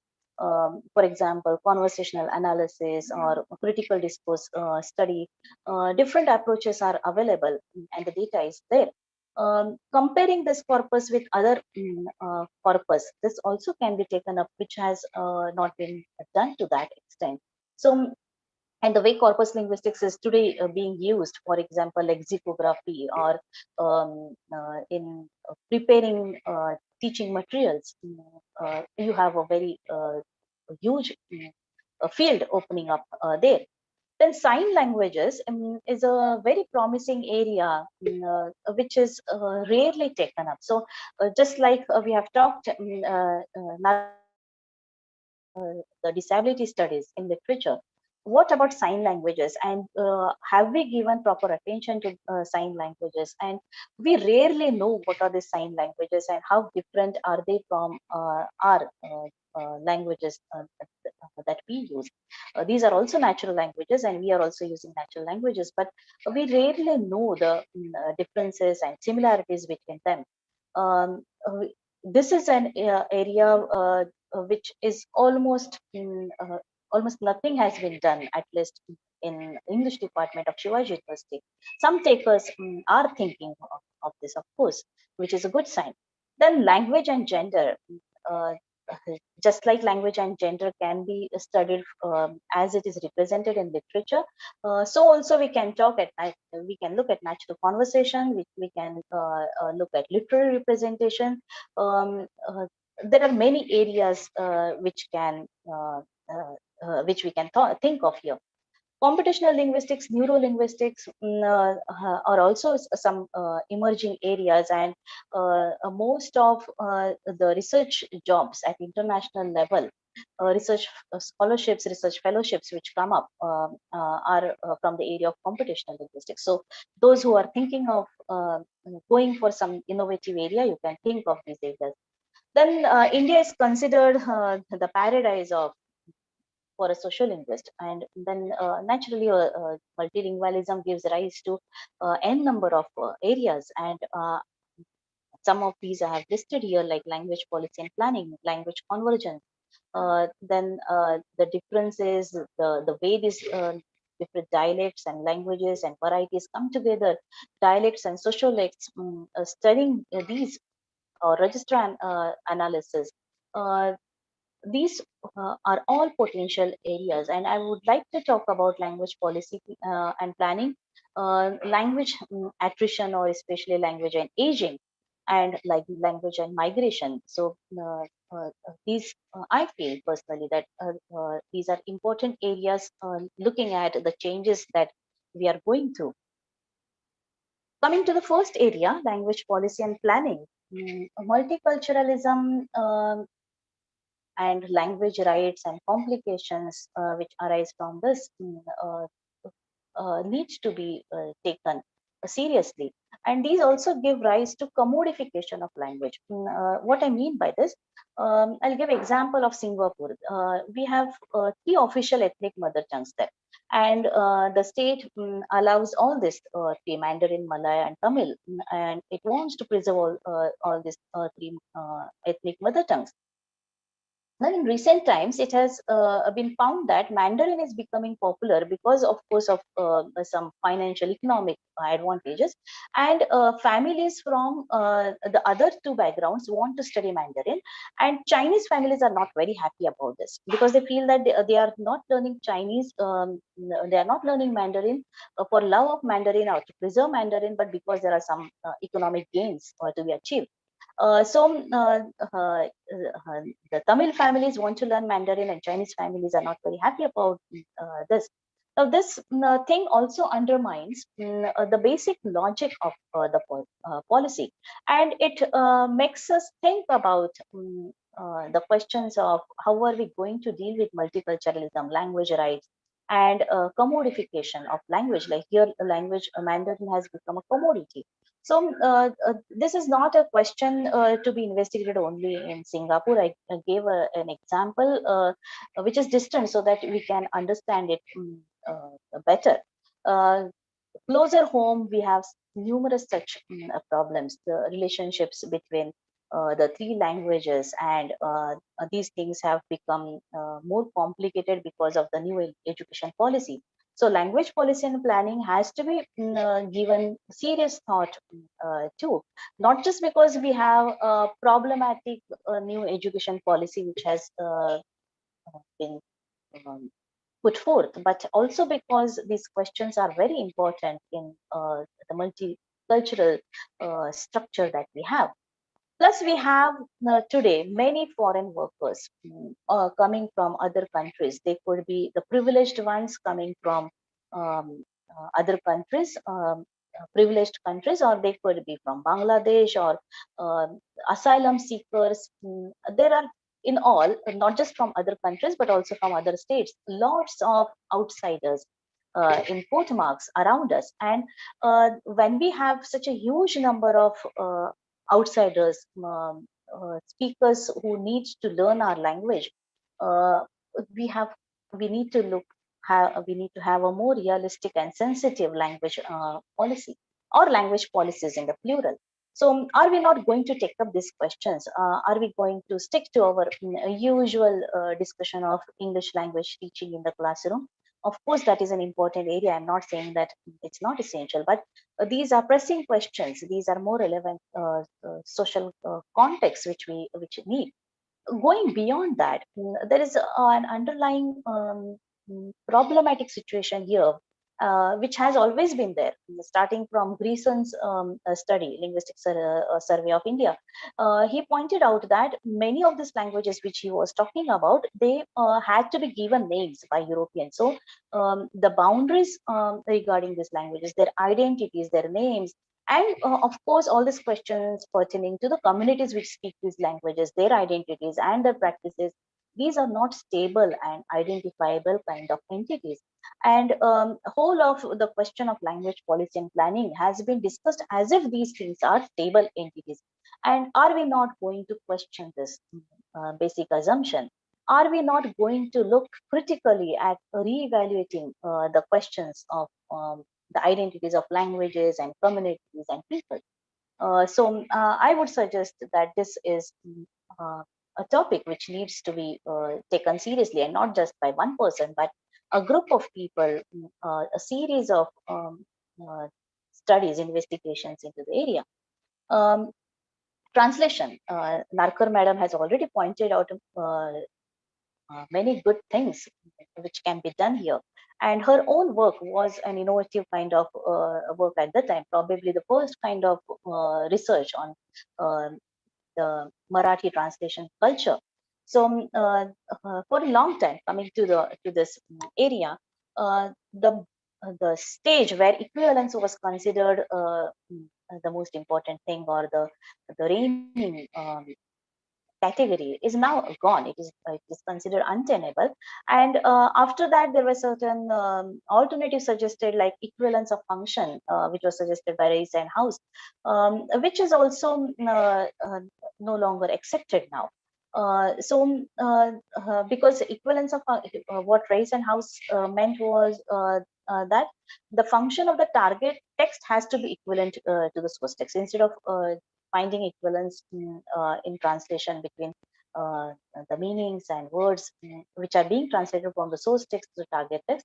Equivalence of function is more important. But professional translators know that often we have demands for getting translated some kind of works where they do not want complete kind of equivalence. They just want some rough translation, or where, for example, some contracts or some judgments where it is enough for them, depending on the kind of needs that these people have. They may not want equivalence of function of the whole text. Now, after this, there have been other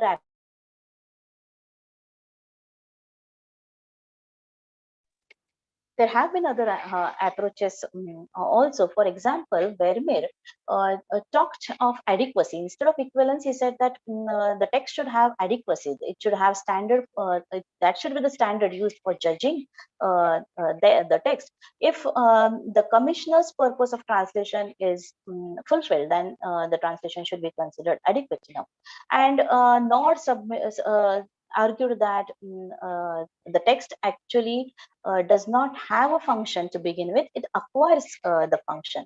And after this, a wave of corpus-based studies of translation came, which showed that actually in translations, the translator has a tendency to make certain things explicit which have been left implicit in the source text.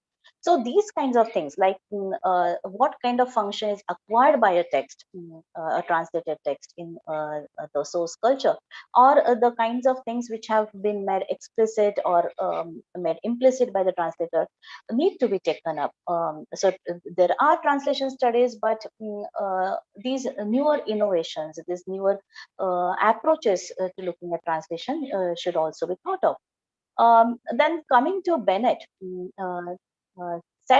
Bennett has pointed out that the role of translation is actually strengthening the position of English as a lingua franca, and this is not a very good thing because it is doing destruction to rival forms of knowledge. So we have one way of expressing knowledge, creating knowledge, constructing knowledge, uh, ruled by the English system, English language system and English culture system. There is an Anglo-Saxon norm. And what about the other cultures and their ways of forming knowledge? These are under threat because of the huge importance given to English way of looking in the translations. And of course, English is the ruling language here in translation. Um, I'm not arguing that it shouldn't be so, but it is the fact. So we need to look at the situation, and this also has to be studied. In case of India, the role of interpreter has not been seriously taken up for research.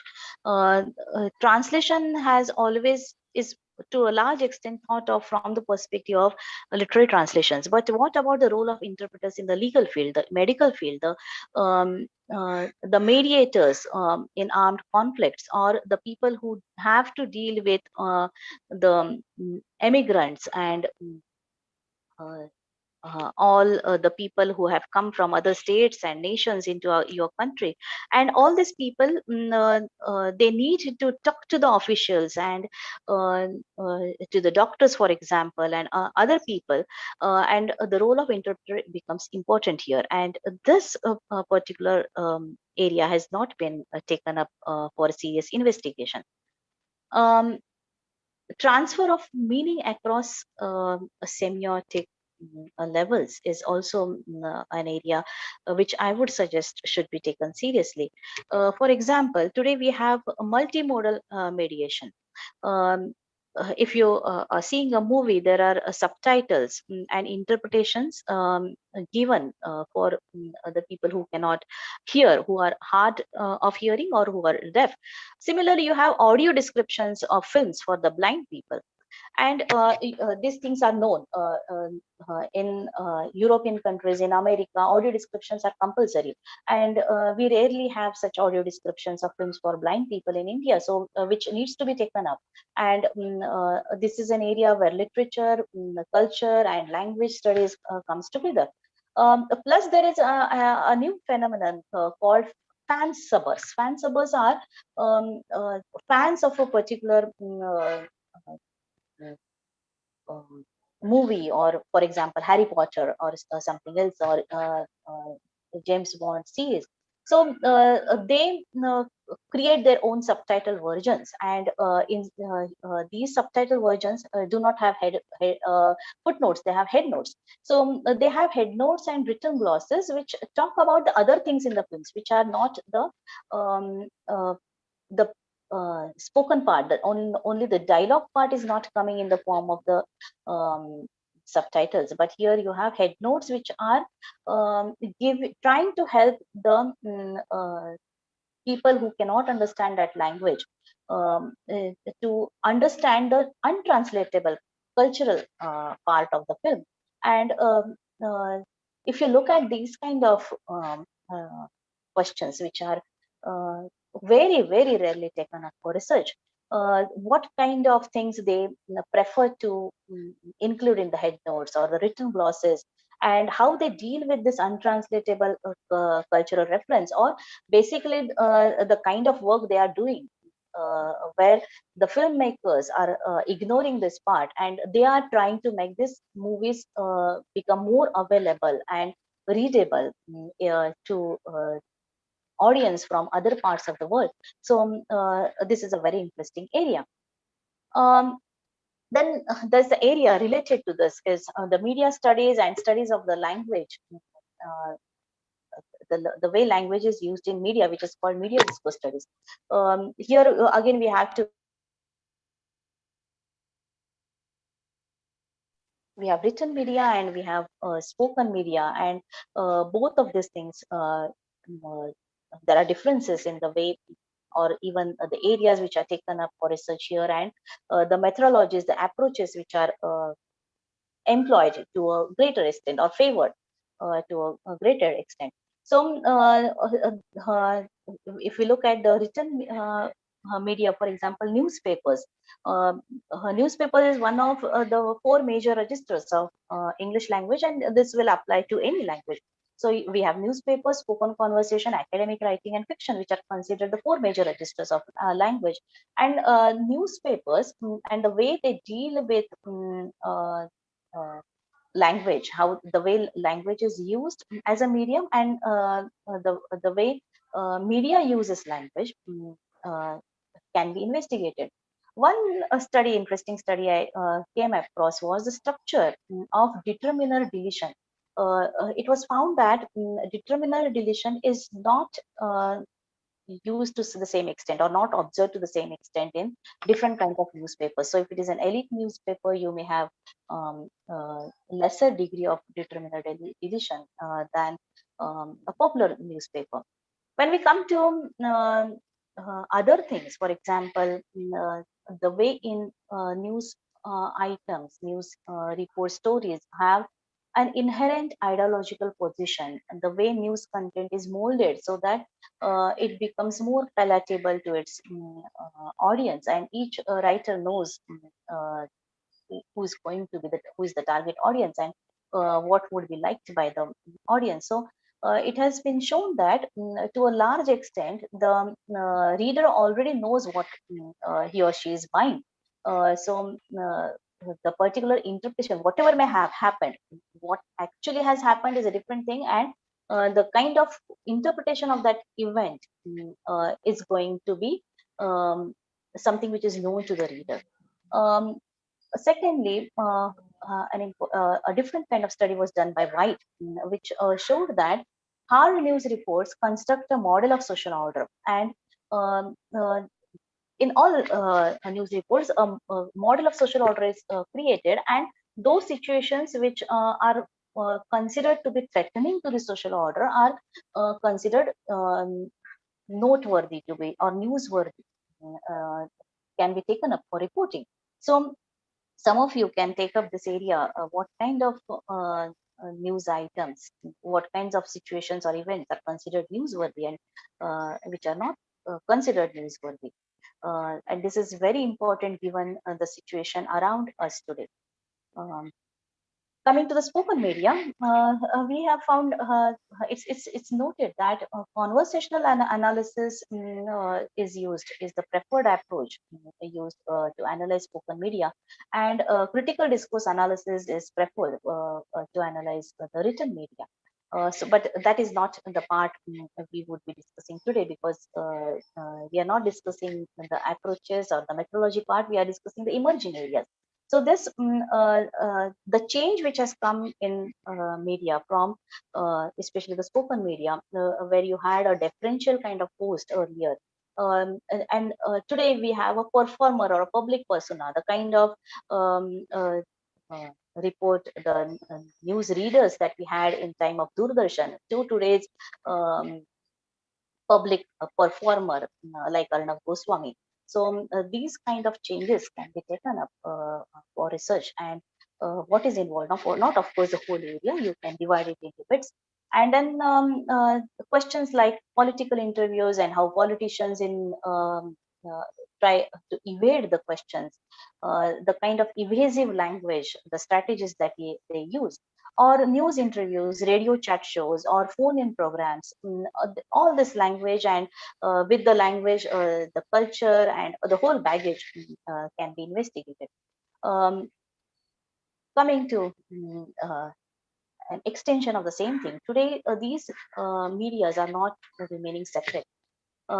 Newspapers have web links and video links and sound clips and television news programs ask you to send them, ask you to text them.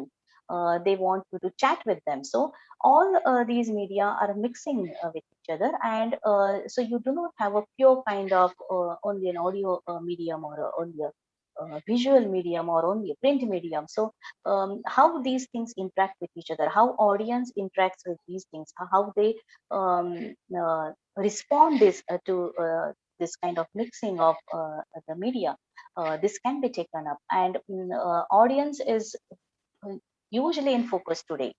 Earlier it was audience was completely ignored, but today through all these things, asking you to interact with them through social network. Even RJ today wants you to not just listen to his or her program on the radio, but wants you uh, keep in contact with him or her through social media. So the audience is in focus, and if audience is in so much a focus in media, then research also needs to bring the audience at the center. So audience studies is a new emerging area which can be taken up. Turning to another area, I've talked about media, and I know I'm not going deep into this because there are so many things given to me to talk about language, literature, culture. Clinical linguistics, how language and communication are impaired, and this is for students of linguistics. This could be a very, very promising area, very essential. You know, today there are a more number of people who have language impairments around you, and naturally, then focus on studying their problems has increased. And then these impairments are not limited to only one language area. So they may come up in phonetic part, or they may be present in the discourse part. They may be present in the production part as well as comprehension part. And not just the spoken and written languages, but or even signed languages. Signed languages also have this problem of language impairment, which can be studied. And this language impairment may come up at different stages of life. So some of you may be interested in finding out how language is impaired. What are the differences when it happens at a younger age, when it happens in midlife, and of course the senior citizens. Naturally, you have many subspecialisms also here, like clinical phonology, clinical pragmatics, clinical social linguistics. A major work in this was done by Jacobson to go into the history, and then later on, David Crystal made a huge contribution to this. And today we have softwares and repositories like Childs and TalkBank, where you have a language corpora, almost a language corpora from any walk of research, any area of research is available here. But for clinical linguistics also, this kind of corpora is available. And we also have sophisticated computational tools which can be used to investigate these things. Related to this is a medical communication. The way language is used in the field of medicine, doctors, the way it is used in psychiatry has been investigated. But the other doctors who are dealing with body, the kind of interaction that goes on between the patient and doctor, needs to be investigated. I'm not sure how open Indian doctors would be to this, given the kind of response most of these doctors have to the patients, and the huge reliance on um, uh, lab tests than interactions with the patients. But because of this, these changes, it becomes more important to look at the interaction that happens between the doctor and patient, and especially from a linguistic point of view and social linguistic point of view. What happens when the patient is from a rural background or from a different language background, or speaks in a dialect? So the kind of the way this changes the interaction, the kind of response given to this kind of patients by the doctors, if the consultation takes on some different kind of shades, need to be investigated. especially in today's time. I feel personally that this kind of investigation is very much essential. Um, as I'm talking about doctors and medicine, I'll also talk about language and aging. This question, the interest in this area started because of the research on language and dementia. And today, the question, the relationship of aging and multilingualism is being investigated to a very large extent outside India. And there have been some studies which have shown that multilingual people show lesser, they are less prone to a loss of language and other abilities also. So in some way, multilingualism and bilingualism helps us in having control over our body and the working of the brain for a longer time. So the effects of multiple languages on cognitive development across the lifespan, not just at the end of the life when we are aging, but earlier stages also need to be investigated. And another question is what it has been found that early bilingualism is useful, especially when we come to the all the health problems associated with aging. But what about later bilingualism? For example, people who learn another language at some later stage in life. And can we say the same thing about if we have just tried to learn some of other language, and we are not very good at it? So do we still have the same kind of advantage? So these things are investigated.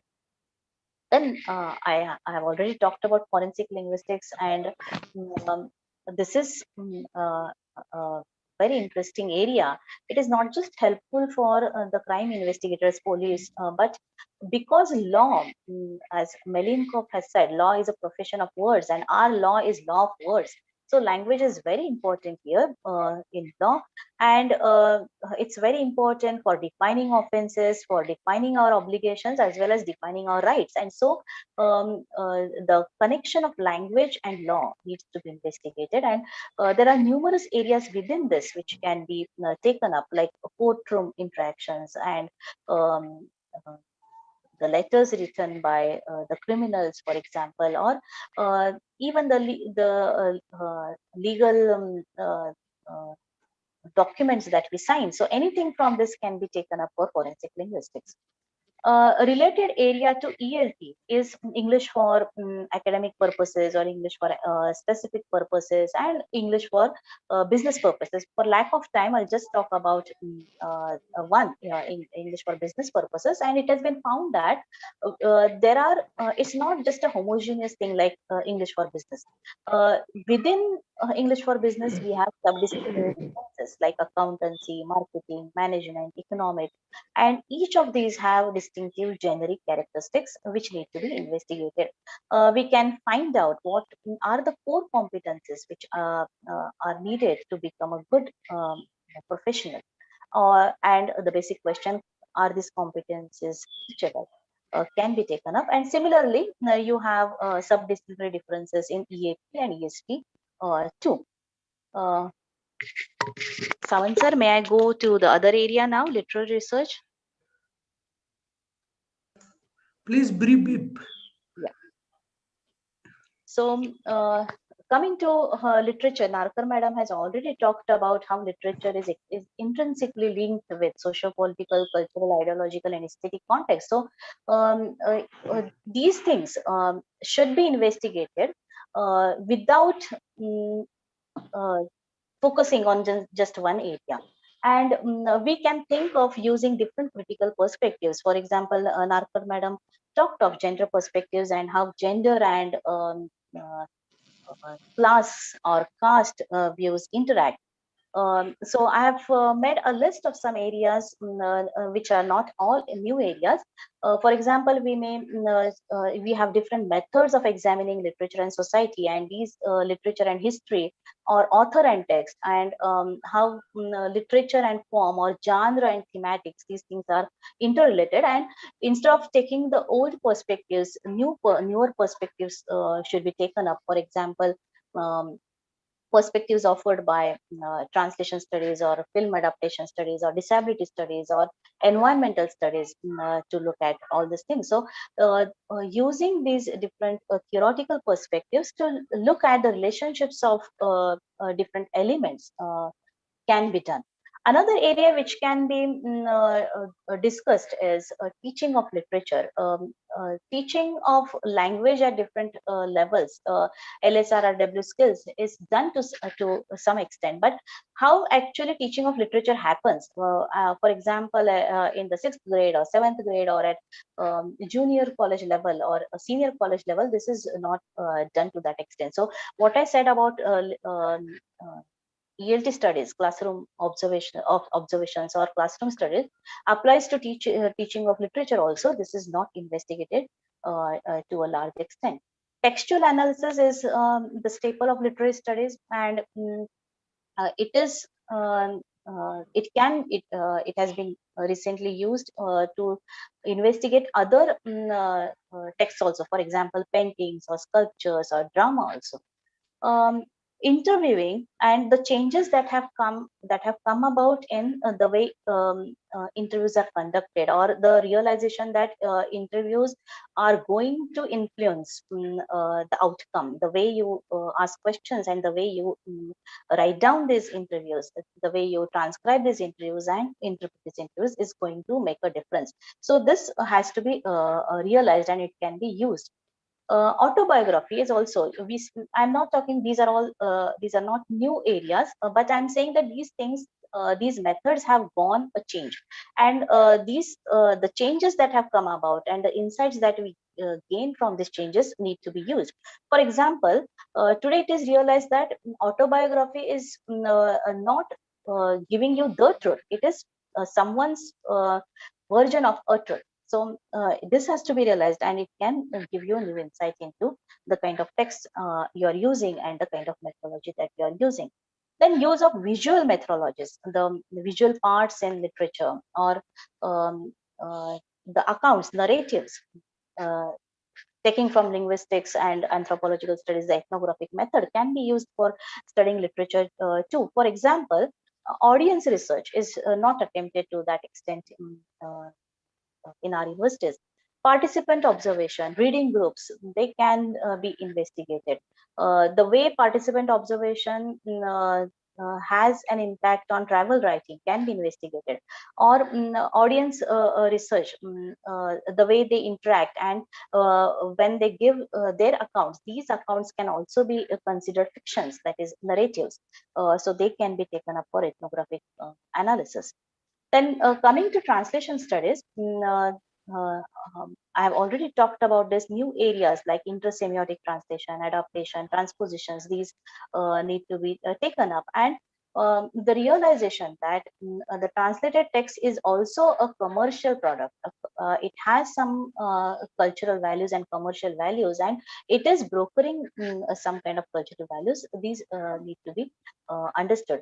We understand this more in context of films. It's more understandable in case of films because it is a huge commercial uptaking. But in case of translations also, the translated text, a translated poem, this is also has some commercial and cultural values which can be investigated. It needs to be taken up as a cultural product. Then environmental studies and using the first wave theories or the second wave theories and the difference between the two, and the coming together of environment and feminism, ecofeminism, and the eco-justice movement, that is class, race, gender, all these things come together in exploitation. So the way nature is, the extent to which nature is actually available to the exploited sections needs to be investigated. And already madam has talked about very beautiful pieces of literature and the way they depict these things. Disability studies, which has already been again talked of. This is an interdisciplinary area of research, and disability in the context of culture, society, and politics. All these things can be taken up, and basically the division between normal and abnormal binary, these needs to be rethought of. And using disability studies, we understand that the range of human variation, which we call normal, this actually needs to be redefined. Then gender studies, feminist perspective, masculinity studies, transgender perspectives, LGBTQ, heteronormativity, homophobia, and the way class, caste, race, disability, environment interact can be taken up for gender studies, which Madam has ably already shown. Narratology is an area which is sometimes taken up, but there are many other things which can be done. And using the theories of Roland Barthes or Gerard Genet or Mike Ball or Manfred Jahn, and narration, mood, temporal order, narrative space, characterization, all those things can be analyzed separately or together using the huge uh, techniques and strategies made available by narratology. Digital humanities is another area which is coming up as a prominent area of research in both literature and language. So things which were not available to us are becoming easily available because of digital humanities, and we can make help of these things. So coming to the cultural studies, I think through Narkar Madam's discussion and what I have already pointed out, it's difficult to make separate categories, and all these things are combined, and cultural studies and literature can be combined, and perspectives of linguistic studies and approaches can be used here. So this is gaining in popularity, especially popular genres are gaining popularity. And what is actually studied? I'll give you an example. Pramod Nair has said that what can be included, starting from food habits, fashion, forms of transport, music, reading habits, the spaces, what we listen to, the music, the films, anything. All these things are part of culture studies. So what this cultural studies is actually trying to do, it is trying to question how meanings reflect the power struggle within that culture. And if we can explore how certain meanings are privileged in that culture through this. So how can we do this? We can, novice can start by thinking of his favorite medium, what his favorite medium. It could be films, it could be radio, it could be something else. Or the student could be a fan or a connoisseur of a particular medium or a form or a genre. So can start exploring that particular thing in which he or she is so much interested in. And he can find out, or she can find out the how is the scene, the subculture, and what attitudes are revealed by the other members of that particular subculture or scene. Because she is a member of that subculture, these things become easier for her to explore. I'll stop by giving just one example.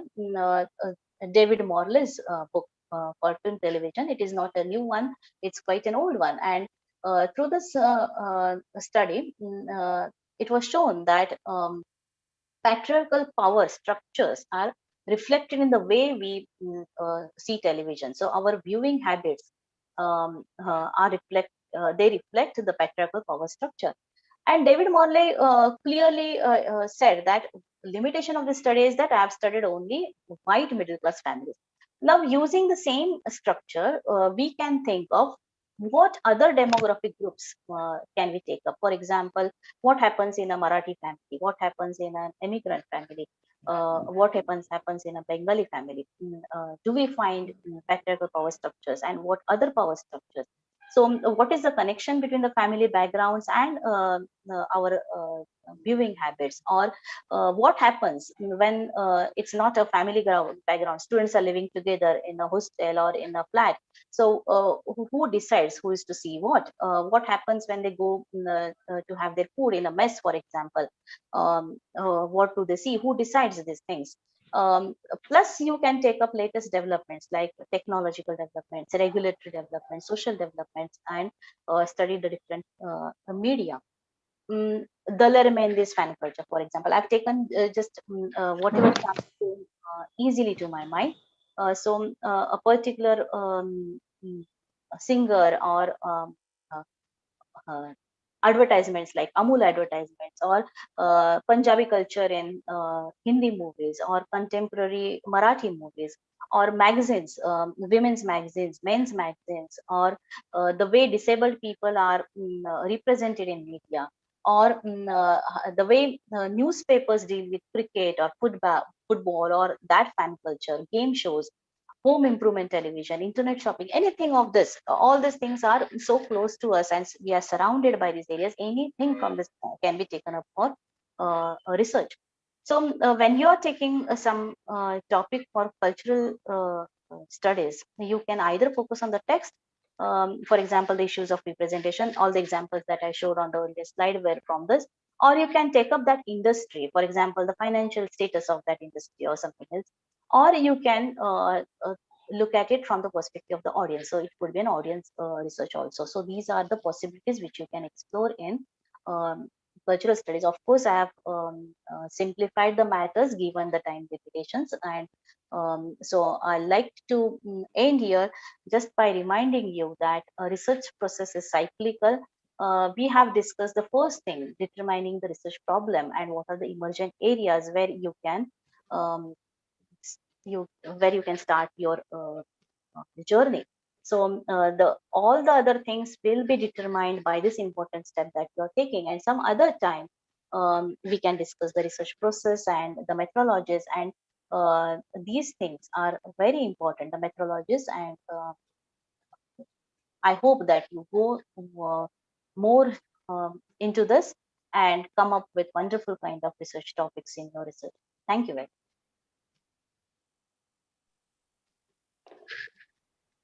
Thank you, madam.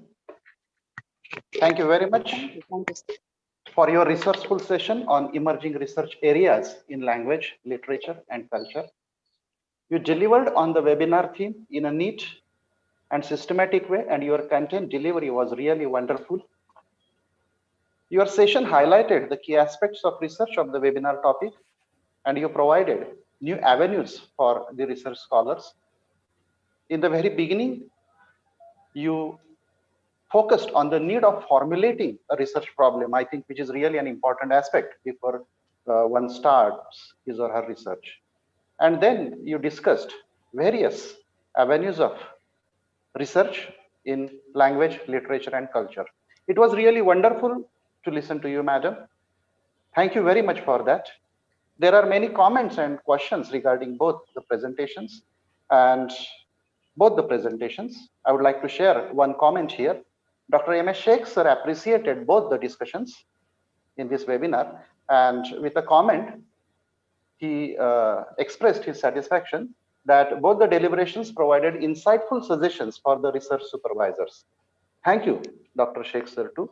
And now it is time for discussion session. I know we are moving ahead of time, but then too, let there be certain questions at this discussion session.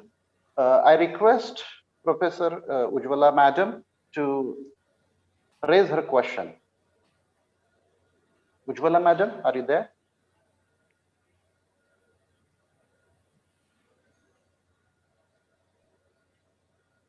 Ujjwala madam?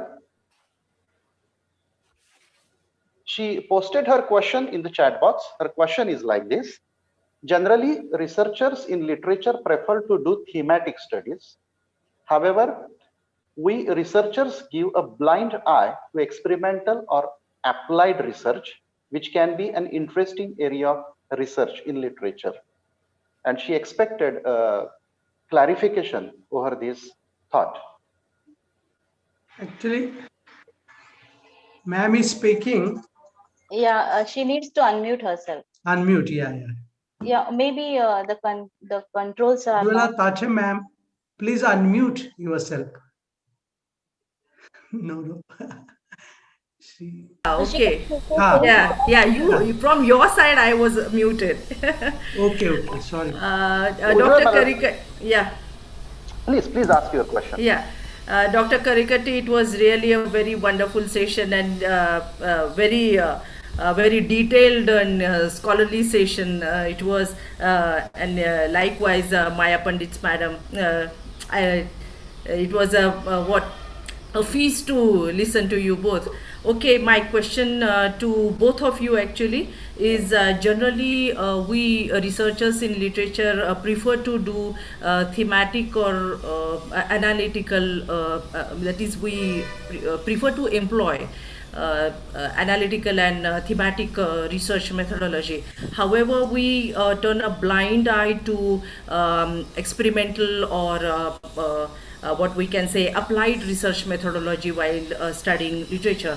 So how such kind of methodologies can be used in literature research as well, because you language teachers can do such things, but I have not come across researchers using such methodologies in literature.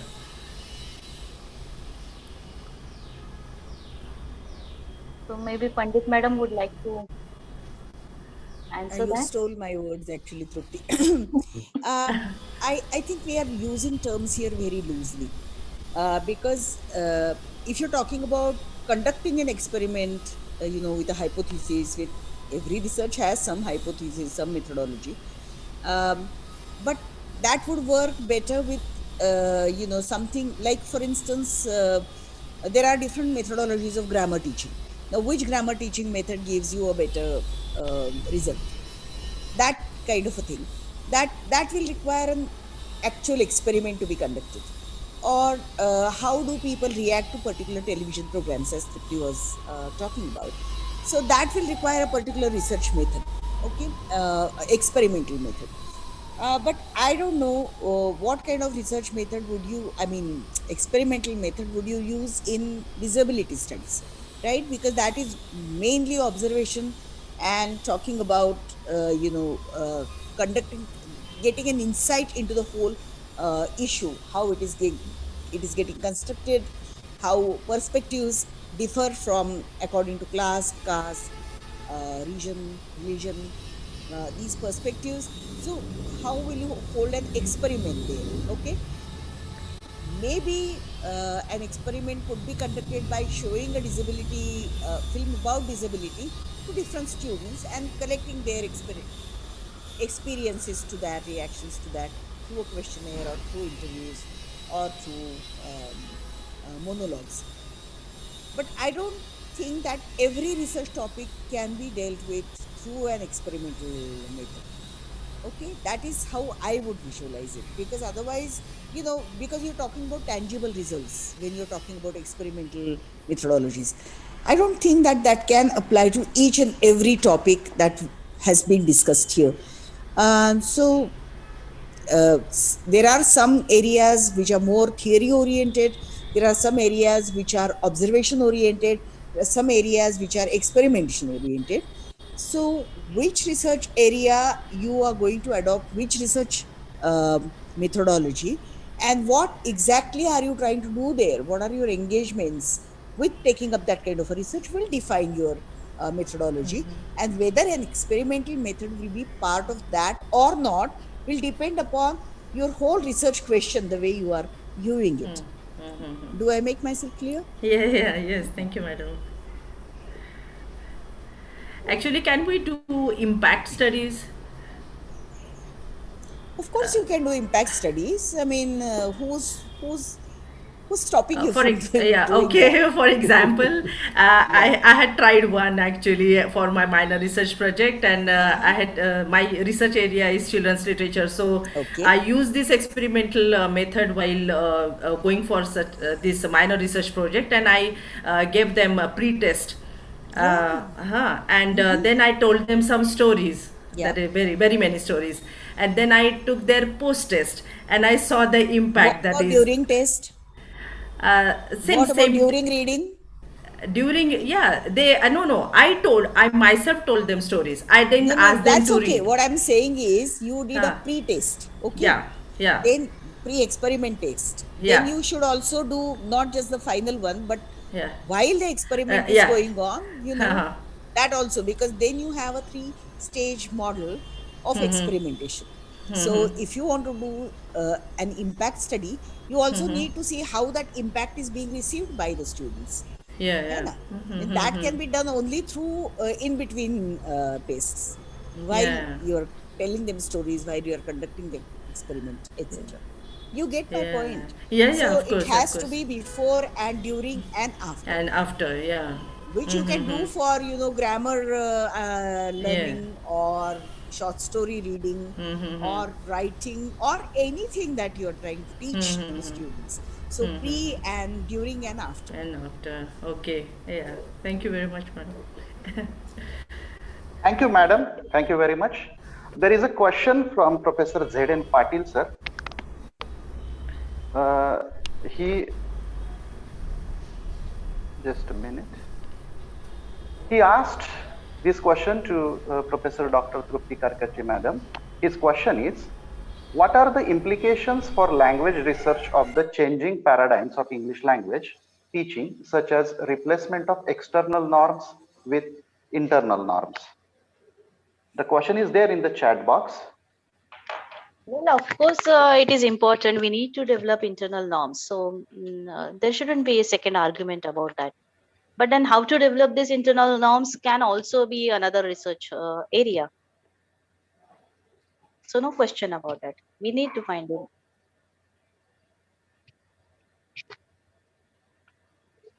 Professor Patil, are you there?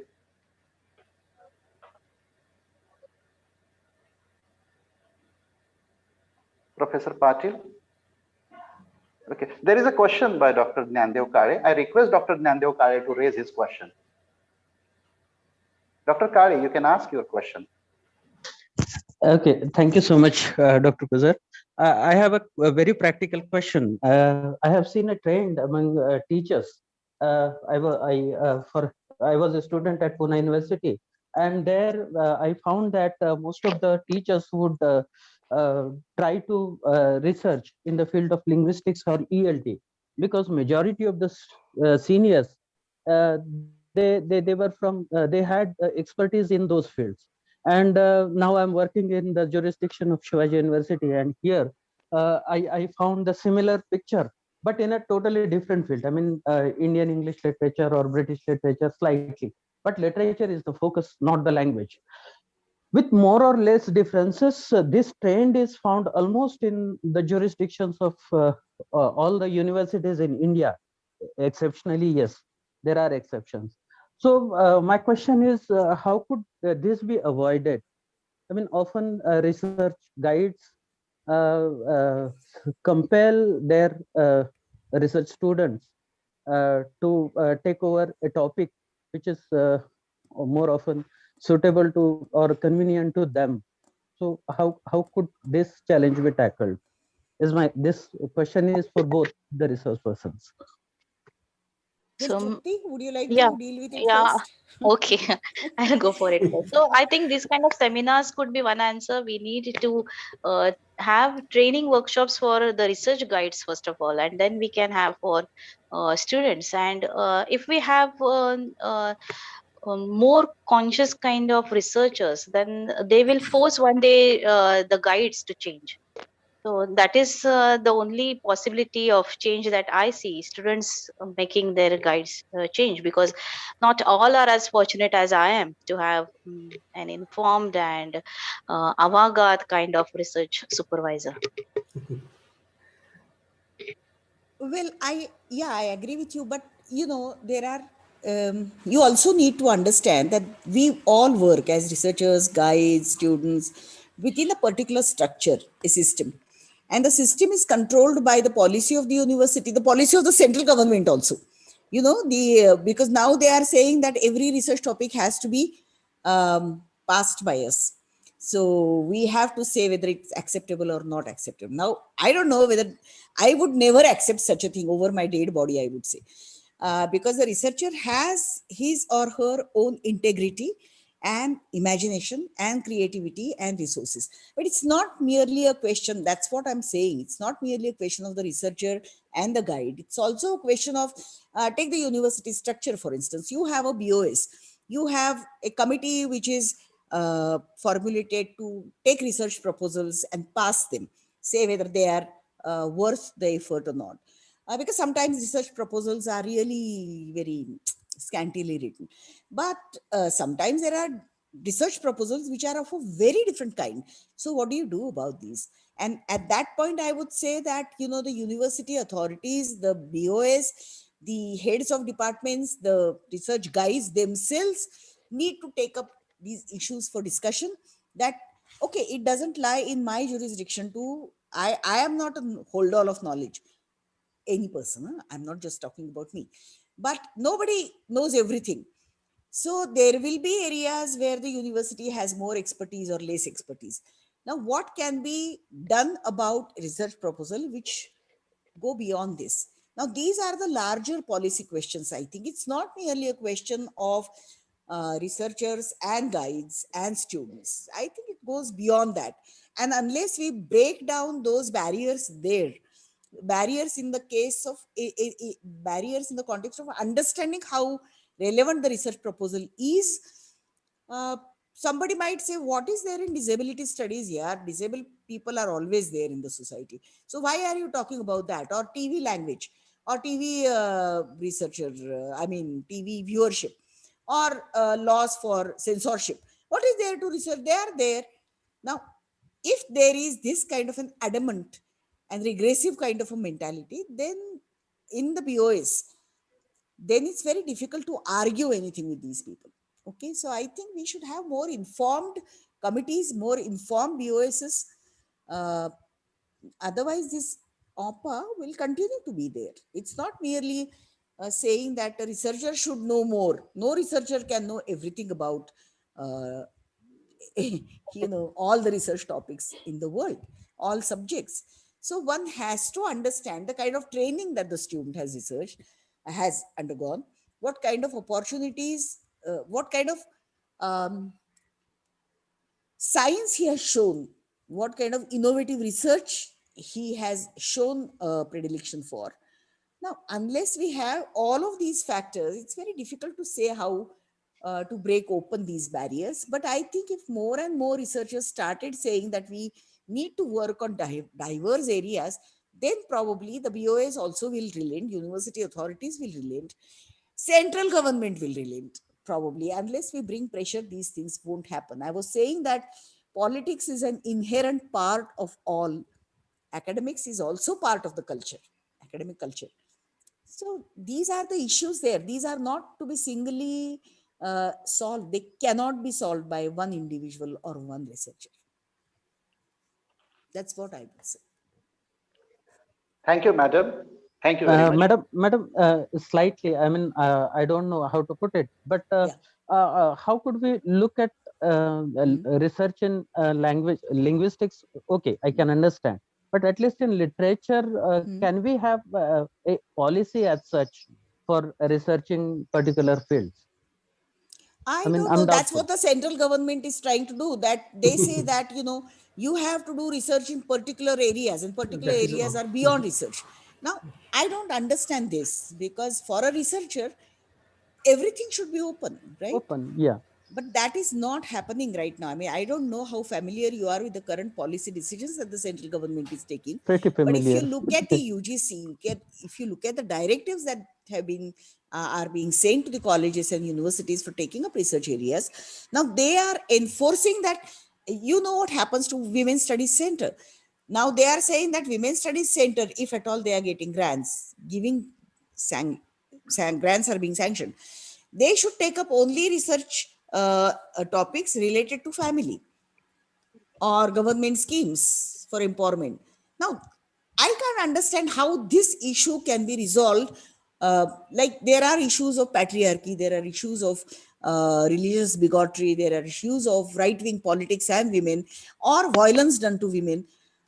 How, if you say that women's related research related to women's areas is only to be limited to government's programs or schemes, or their impact or family, how are you going to follow these? I mean, the researchers may be willing, the guides may be willing, but the government is not willing. So what I'm saying is, this is a much broader area, and we need to discuss this out on public platforms. We need to resist this kind of a thing. Then we will deal with the question of which researcher, which university if you are not happy with the kind of research that is being encouraged in a particular university, you can go elsewhere. Okay, theoretically. But practically, that's not always possible. Then I would say, as a via media, you could also look at some practical solutions to this problem by taking up areas which are close to your research, and then do your postdoctoral Doctor. thesis. Yeah, in the area that you will get experience, you will get knowledge, you will get also a better understanding of the whole problem. But I don't think there can be one single answer to this question. Thank you, ma'am. Thank you so much. Thank you, madam, and thank you, Dr. Kale, for raising your question. I know we are running far ahead of time. There are so many questions in the chat box. Let me invite the last question, and let me ask Sukanya Garg, madam, to ask her question to the dignitaries. Good Professor? afternoon, everyone. Am I audible? Yeah, absolutely. Yes. Firstly, of course, thank you to the organizers for this and for both the speakers, because this was a very detailed talk. And I think this was the first talk where I saw contemporary examples. Like, I mean, the fact that you referenced, for example, fan subbing and things like that, you know, I found that really impressive. So thank you both the speakers. This is a question to both the speakers regarding queer studies. So I was just wondering whether research in this field is focused more on previous, heteronormative texts and finding queerness in that. So kind of like implicit queerness, or is it focused more on explicit queerness, texts that, prominently feature queer characters or queer protagonists? And, which is a trend in research and why? It's a sorry, since I spoke about queer studies, I think it depends on the area from which the research comes, right? So if you're talking about European communities, or if you're talking about the US, the research coming from those areas are different. If you talk about queer studies research in India, for instance, it's a kind of different area. So, or Africa, for instance. So it will depend upon the regional specificities, the local cultural intrinsic values. But I think in the US and in the European countries, both internal and external, implicit and explicit kind of studies have been taken up. Okay, now this is a very fluid area, and there are no because it's emergent. I mean, 20 or 15 years is not really a huge amount of research time. There are fashions also, so one model is followed up by everybody, but with areas where the LGBTQT issues have been raised, there it is more about both implicit and explicit, whereas in India, for instance, you won't find that kind of a explicitness about the research. So there will be problems focused, but not in the way that the Americans, or which is a more permissive society, which is, or the Europeans, which is more discussed. I mean, where the issue is more discussed rather than in our communities. Our communities, we try to cover it up very nicely in actual life. So it will depend upon so many other factors, like which region, which geographical location, which ideological perspectives, which political position, so on and so forth. So I don't think there is, I mean, you can make very broad categorizations, but it's very difficult to sort of come up with either this or that kind of watertight compartmentalization of this issue. Ma'am, then, I mean, of course, this is just maybe Trupti has to say something different. Yes, ma'am. Yeah. No, ma'am. You have just said what I wanted to. Then, ma'am, do you think that maybe there is scope in India for the explicit, the explicit exploring of sexuality in research, or non-heteronormative sexualities, or maybe not right now? See, I don't understand what you mean by scope. Are you talking about whether I will get a job if I do a queer study, whether it's explicit, implicit? What do you mean by scope?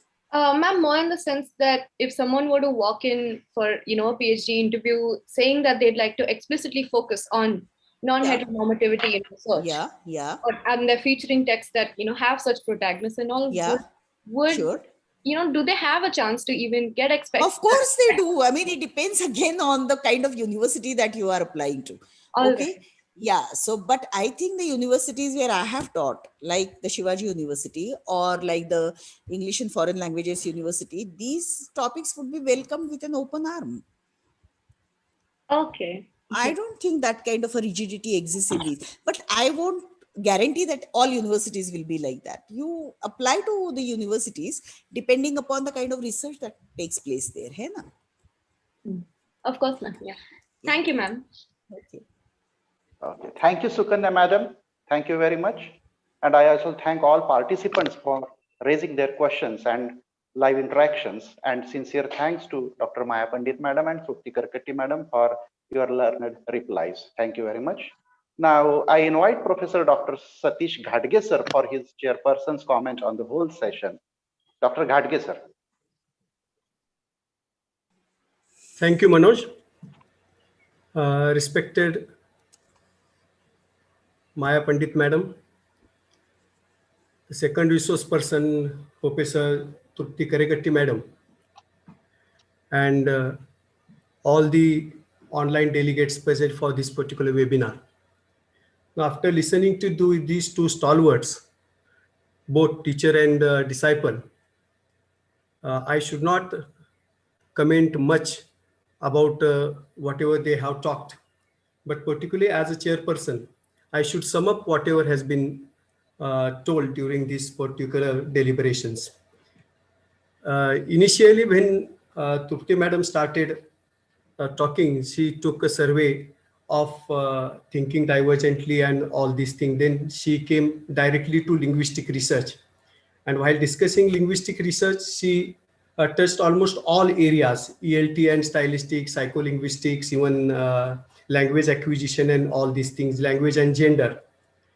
And while discussing all these things, she came to language policies particularly, that is policy and planning. And while giving example of Singapore, she talked in detail about how policies are reflected and how you can study the language and policy and planning. Likewise, she talked about translation and interpreting, and which is somewhat new thing for me also listening to this particular thing. That is most of the time less importance is given. This particular statement she made, less importance is given to interpreters. Translators, it's okay, but what happens with the interpreters? She highlighted that particular concern about interpreters, and I like that most. After that, extensively she talked about media studies and study of language, and particularly both media, spoken and written media, she talked about. But what she talked next, that is about clinical linguistics. And she gave example of 1 to 8 examples from this particular area, and how medical communication takes place, and how we can study that particular area, how particular communication takes place, and that is also new thing. And what is totally new thing for me is the language and aging. That is how aging and language can be the topic of research. That is very much important thing that she discussed. Then she came hurriedly to literature, and she got a little bit less time, and so she hurriedly took survey of literature and research, particularly literary research. And she talked about textual analysis, interviewing, then how autobiography can be a research topic, and ethnographic methods and like that. And then she came to environmental studies, narratology, and digital humanities. And while concluding her session, she talked about cultural studies and all these things.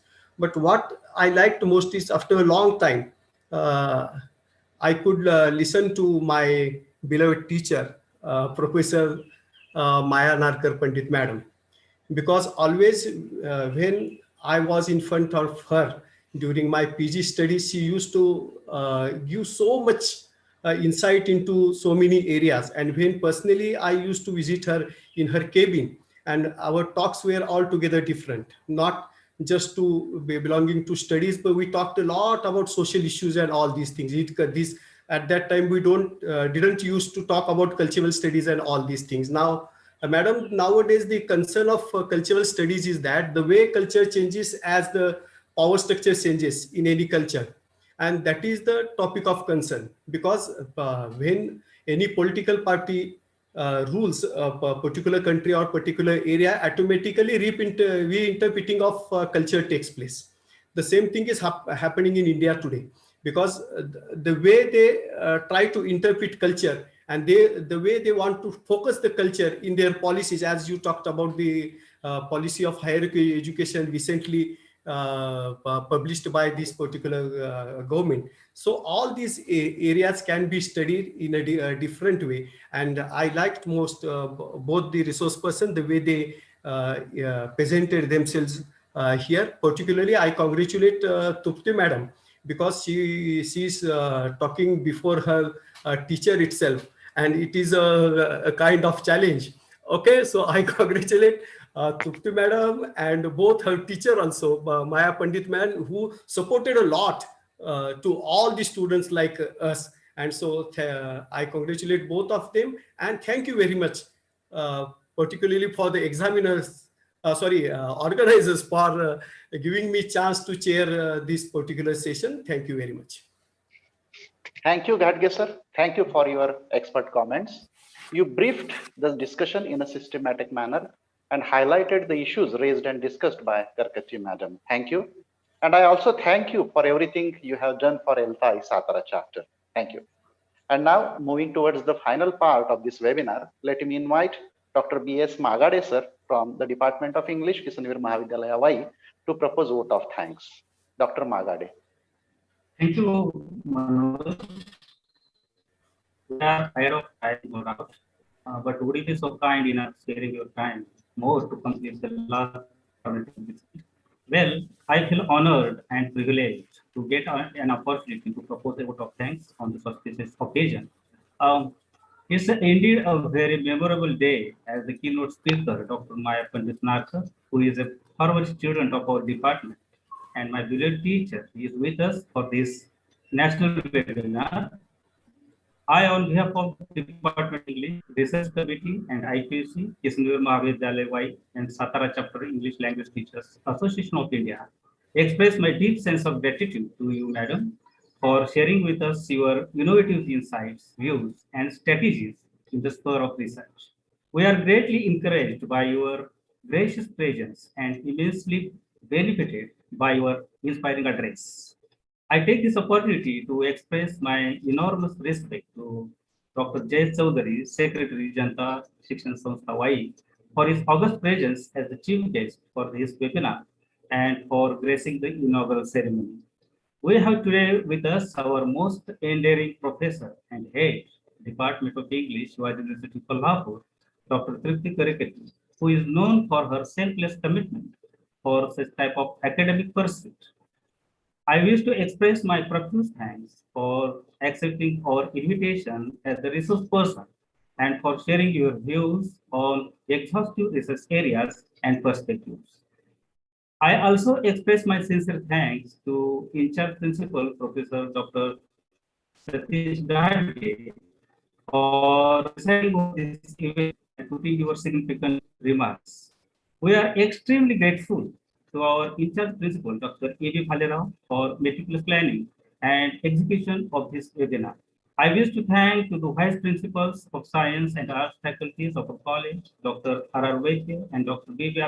Agarkar, respectively. I must thank President ELAI Satara Chapter, Coordinator, Research Committee and Head, Department of English of our college, Professor Dr. Sunil Sawant, for his extra efforts, great diligence, and an eye for details in the organization of this event to make us feel an academic home.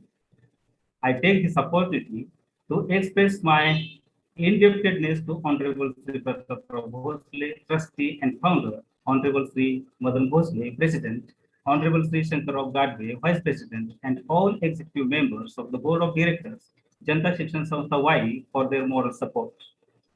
I extend my deep sense of gratitude to the renowned scholars of English, Dr. M.A. Sheikh, sir, and Dr. Ashok Karandi, sir, for being with us and also sharing your more valuable suggestions and insights in the chat box. I wish to thank Dr. Inaugural for sharing the real and the aims and objectives of ELAI and the way it functions and organizes various activities under Satara chapter. Thanks to Dr. Shivaji Kamble for briefing the role of IQAC and the activities undertaken and the upgradation of the college website for the smart enhancement in quality. I appreciate the sincere efforts of Dr. Sanjay Dikshit and Dr. Manoj Gujar, who moderated this event with smiling faces and shoulder to shoulder to bring more comfort to this event. Also thanks to the technical team along with them. I express my sincere thanks to you all, without whom this event would not have been possible. Distinguished delegates, participants, volunteers, invitees, students, and well-wishers for making commitment to this function. I thank to those who directly and indirectly, in presence and absentia, made their kind cooperation for the grand success of this event. All of you take good care of yourselves in such COVID-19 pandemic. Thank you very much. Thank you, Dr. Magade. Thank you. Thank you. Thank you very much. Thank you, ma'am. Shall I end the meeting now? Yes, yes. Yeah. Okay. Madam, namaskar.